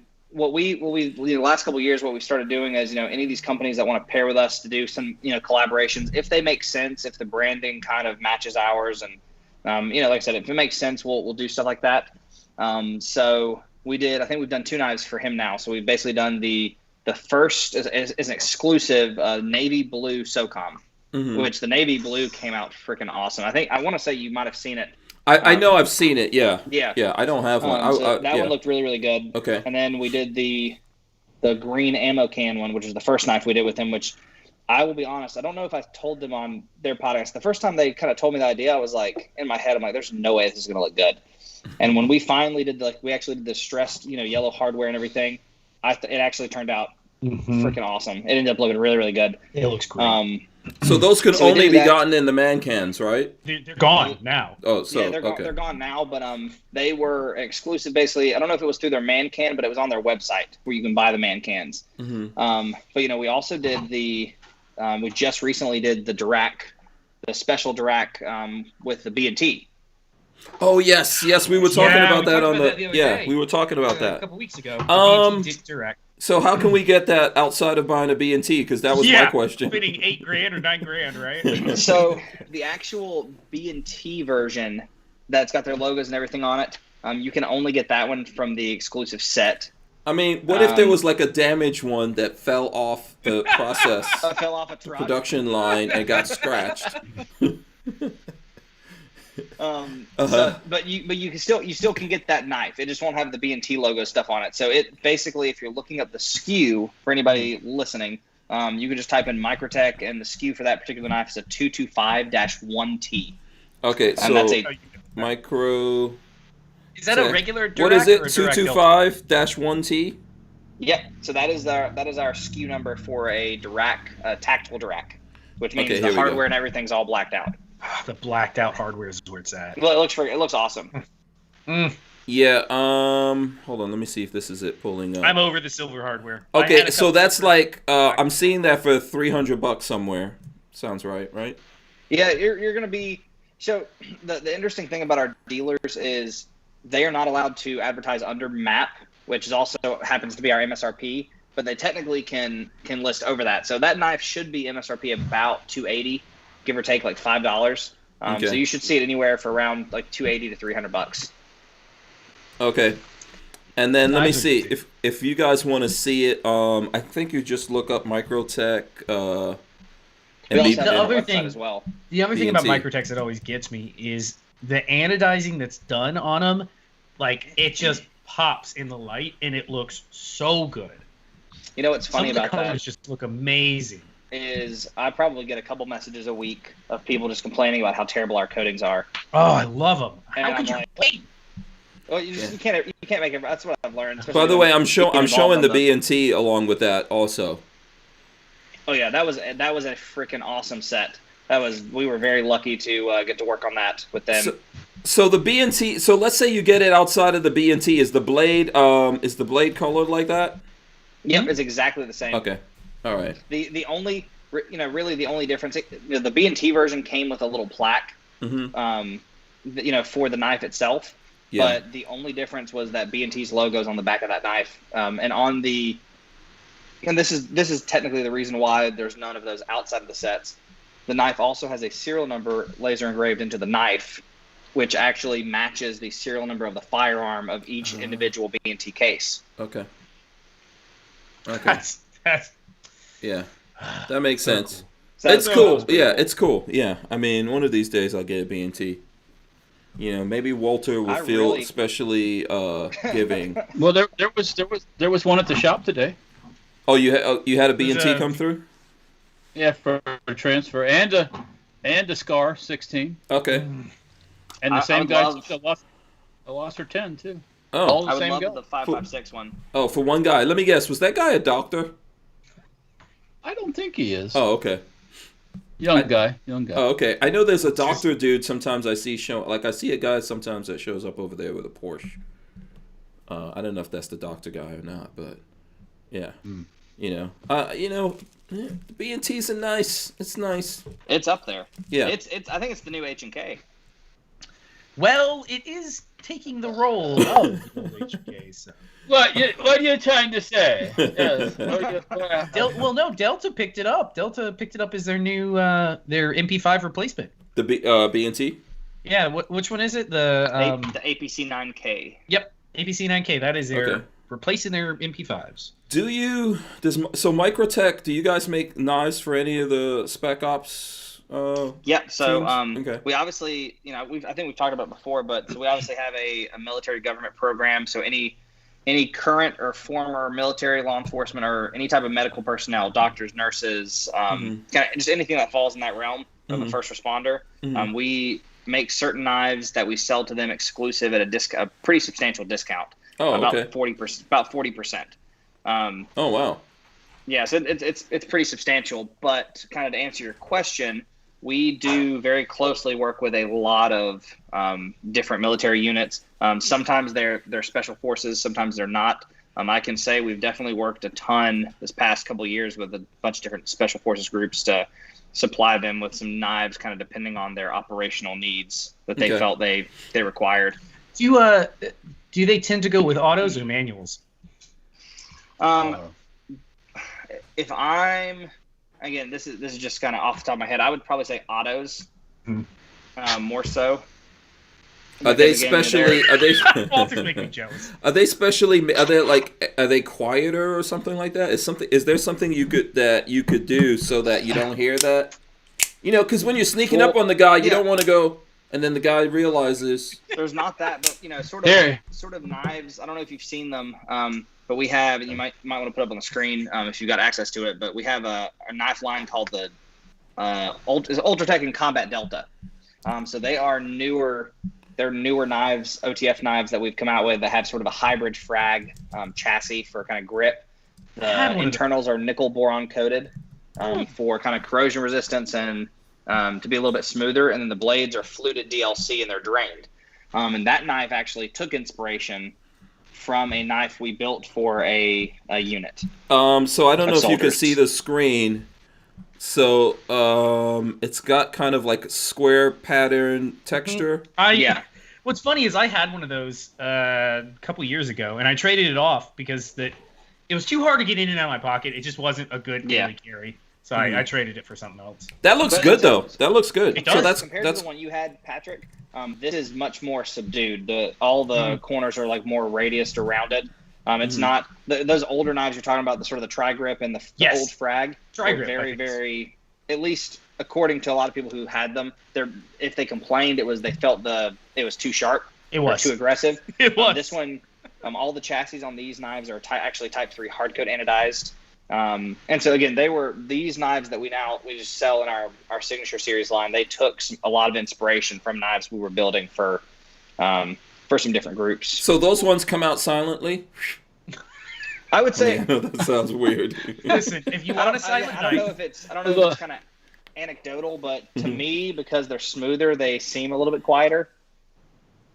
But you never know if it's like your knife just happens to be a little quieter or doesn't fire as hard or. Hank, if you want the quietest knife possible, Halo 5, Halo 6 now, the newest one, enemy's neck, and then open it. Then it's silent. That is 'cause it's true. Just silent. Truth. That's truth. You go right through the.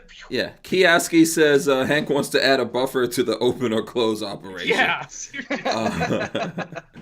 And then Jeff Stevens, this is for Walter. Jeff Stevens says, I finally picked up my Latin lower. I almost said Latin lover today. It's awesome. Thank you. I'm glad you're happy with it. I'm glad you're happy with it. Yeah, so there you go. See, I was trying to, so in whatever final seconds we have here, I was trying to hint to you that maybe Microtech can do a Hank Strange. You know, I don't know. I'm always. I mean, I don't know if I'm on that level yet, but you know, let's figure it out. I could come up with a crazy design like my exploding grenade design. You know, See, I actually have some lightsaber versions of these. I have my logo with a lightsaber. Can you say that out loud? It's a light. It's not a lightsaber. It's a light. Lights. I said lightsaber, didn't I? Yeah. With a B. Can we say that? Because he's not going to come get you. Don't. When I was a kid, I used to say lifesavers. I thought. Yeah, me too. Me too. They might save your life if you need them. It made sense. I used to say that too. I thought it was that. But you know, maybe one of these days, maybe somehow we could figure out like a lower, a lower and a knife comb. I don't know. Listen, you never know. You never know what will happen. I'm always, my ears are always open. Yeah. I'm always happy to discuss new collaborations. All right, that's very kind of you. All right, so listen, we hit 9 o'clock. Happened actually pretty fast. I don't know where the time went. That was too fast. It always flies by. Did we cover everything? Do you have some cool knives to show us? We could do a lightning round. Remember, it's called the Hank Shank. Yeah, the Hank Shank. Do I have any cool knives? Yeah, do you have some cool stuff to show us before we wrap up here? And LV Louis Cypher says the Hank Shank, which, by the way, trademark Hank Strange, the Hank Shank. The one big thing. So here, obviously, I don't know if we discussed we discussed this a little bit. So here's one of our, just to show you our service personnel knives. Mm-hmm. So it's red, says rescue, essentially says rescue on the front, but the only knives that we do two-tone chassis on are these service personnel knives, because a lot of uniforms and police, military, even first responders, they have uniform requirements that don't let them have the bright colors. So the backside tends to be black. Can you get that discount if you're a pharmacist? I'm just curious. Maybe. I don't know. I don't know if I've ever been asked that, to be honest. It's in the medical field. You might have to pharmaceutically save someone. Category. Yeah. The only thing we didn't talk about, which I guess I'll have to come back on whenever you guys will have me, and I'll show it and dish it out, is the silencer. Mm-hmm. Where is it? So, I can pull it out now if you want me to. Yes, pull it out right now. I'll grab it real quick. Whip it out, right? Yeah, we've always got a little time. Here's what we'll do. If you're hanging out with us waiting for the silencer, please smash the thumbs ups and all that kind of stuff. Babyface P, how can the people find you? We're not going yet, but how can the people find you? YouTube.com/BabyfaceP. If you guys look today, the PSA AK-74 dropped today, and it was fun to shoot. Yep, if you want to see that, Babyface has it up there first. Go check it out. Very good video from the Babyface P. Okay, here we go ahead. Cool piece. Yeah, let's see this. Let's see this real quick here. Microtech Defense Industries silencer. There's a couple of really cool things. So when you get this, this is very uncommon, out of the norm for the silencer industry, but it comes in this entire kit. So it comes with multiple pistons, comes with a fixed barrel spacer, just a bunch of different things like that. Obviously, it's modular, so you've got an extended version you can toss on the front, kind of depending on how much suppression you want. Mm-hmm. But there's a couple of very unique features about this. So there was a couple of years, honestly, of R&D. If Ray's still on, he actually had a very big hand in this. But basically, we have done a few things that are first ever in the silencer industry. This is not necessarily unique, but one of the cool things about the can is that it is full titanium. So there's only a couple of sections of this that aren't. Pretty much the piston housing, and then the collar around the K unit are all 17.4 stainless steel. But then everything else, including the baffles, are titanium. Mm-hmm. One of the patents that we have on this silencer, which is probably my favorite because it's the most unique, is that the baffles are actually captured. So again, this was issued to some military guys. So this is more of an operational kind of feature. But if for some reason you were to lose the cap and out in the field or something like that, you could still technically use the silencer. It would still suppress. You'd lose a little bit of sound reduction, but it would still suppress just fine and still function as a silencer. And what caliber is it? So this is a dedicated 9mm can. Okay. You know, obviously, like you know, we alluded to earlier, there's always other calibers and possibly, you know, other kind of things we're going to do that are on the horizon that are always being discussed. So that's, you know, that is something I hope to see more of in the future. But as of right now, we have a dedicated 9mm can and can pretty much shoot 9 down, including a subsonic 300 blackout. The other really, really cool feature about this is that the front cap, get in front of the camera, is actually, you can see sort of, it's like hexed. Mm-hmm. It's actually a master key to take out the rear piston housing. Okay. So it comes with all the takedown tools you need, but if you were in the field, technically speaking, the silencer is a standalone unit that you can disassemble with what you see. With everything. Okay. So so if you didn't bring that whole box along with you. Yeah. So if you don't have the takedown tools, the components built into the silencer are actually also backup takedown tools. Yeah, and that can be wet, right? Yes. It was actually kind of, I don't want to say specified, but it was when certain people who were wanting this can, let's just say that they wanted the ability for this can to be able to shot wet, which actually is, even though it makes pretty much any silencer quieter, this particular can, where it shines, is in the short wet configuration. So we actually had third-party testing from another major silencer company. This is all I'll say. Mm-hmm. But we had them third-party test our numbers, and they confirmed everything. And in the short wet configuration using standard 147, I want to say it was Fiocchi 147, we were getting about 41 to 43 decibels of reduction. Okay. And X-Ring is out there, by the way. This is a $1,200 Sweet. can, right, for anyone? Yep. So Okay. The entire can is $1,200, which again, to newer suppressor owners, is going to seem like a lot of money compared to like a rugged, which is $700-800. But you have to factor in a lot. In the norm for the suppressor industry now is you buy a can, and then you have to separately buy the pistons, or you separately buy all the accessories. We just give it all to you to start with. Mm-hmm. So you've got $300 to $400 worth of accessories that come with the can. So your, actual, just raw cost for the silencer is around $850, $900, which is pretty competitive, especially considering it's made out of full titanium. Okay. So it's just a more expensive material to begin with. Okay. Is that easy to put on one of the tri-lugs or make tri-lug? I believe Ray can chime in on this one. Mm-hmm. We're working, kind of working on a tri-lug right now.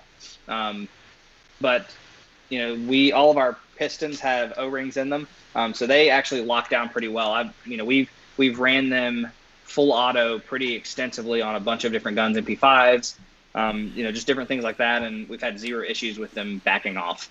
Because the cans, because they're titanium and the way they're built, they are full auto plus P rated. Okay. So I think when we tested them, we did 600 or 700 rounds of 9mm back to back on an MP5. Okay. We're going to have to test that. Absolutely. You can take a We're going to have to test it, yeah. I think we know someone that's got some machine gun 9mm stuff that we could test it on. And Ray is saying 41 to 42 dB K configuration wet. Yes. It's a pretty big deal. It's actually, it is only a couple of decibels off of some of the better 22 cans. Mm-hmm. Which, again, it's, a lot in the silencer industry, a lot of people make some pretty hefty claims, but you really need to, and you'll get to here hopefully soon, but you really have to hear it in that short wet configuration to really kind of appreciate the actual sound reduction that this actually achieves. Awesome. That's very cool. I'm glad we showed it. I'm pretty sure X-Ring probably has a video out on it for anyone who wants to see something more detailed right now. Maybe we'll have the opportunity to do this. Let me keep going. Walter, how can the people out there catch up to you, Walter? They can catch up to us on Safety Hour Farms at YouTube, Instagram, and Facebook.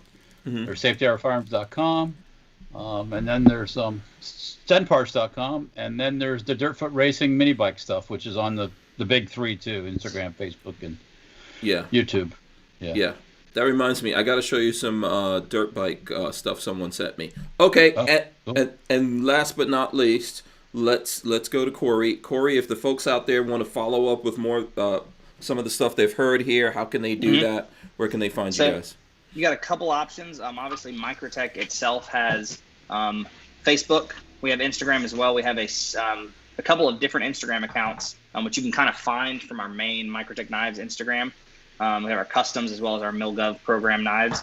If you want to find me for any reason, want to see any of the crazy like torture tests, like me or Ray, do or things like that, you can find me on Facebook at Corey Douglas Campbell, or you can find me on Instagram at Corey_Campbell24. Okay, very cool. And Kermit Loves Bacon. Last question, and we're out. What does wet mean in a silencer? Adding an ablative fluid. So if you put water in it, or wire pulling gel, or white lithium grease, it helps cool the hot air coming out quicker. So you can shorten the can and then add a ablative fluid like that, and it'll cool the gases quicker. Yes. You run out of ablative fluid quickly, but it makes it quiet. Yeah, and Babyface has a really good video on what was that can again? I forget the if someone's, do you still have that video up that you did on the little tiny wet 9mm? Poseidon, Poseidon, yeah, the Thompson machine. Poseidon. Yeah, Thompson machine. I love that can. Yeah, if anybody wants to go look, it's Thompson machine Poseidon. We grease it and it makes it quieter. So. Yeah, absolutely. All right, so I'm gonna get out of here. Thanks everyone for hanging out with us. Stay right there. I'm going to run in the end, and then we're going to get the last word in. All right, guys, make sure you smash those thumbs ups, ring the bell so you can be notified every time we go live. We're going to rip the audio out of this and throw it up on iTunes and all the other places that you listen to your audio podcasts. If you want to hang out in the car or you're driving, commuting for like 4 hours like Corey does, it'll be a great listen. Big thanks to Corey from Microtech Knives, as well as Ray for joining us in the chat. Ray was answering a lot of people's questions over there, and Babyface Pete and Walter, who's now just going to show off that knife because anything that makes me jealous, right? Absolutely. Envious. Yeah. Who wants the last word? Who should we give the last word to? Let's go. Go for it, Walt. Go for it. Are you just going to show the knife? The people can't. The guys listening on audio. Okay, now we're just going to click knives. Let's just do that. This is the last word. Here we go. You need to just Ron Burgundy it. Yeah, there you go. We're There out. it is. We're out. Peace. Silent knife. Silent knife. We're out. Peace.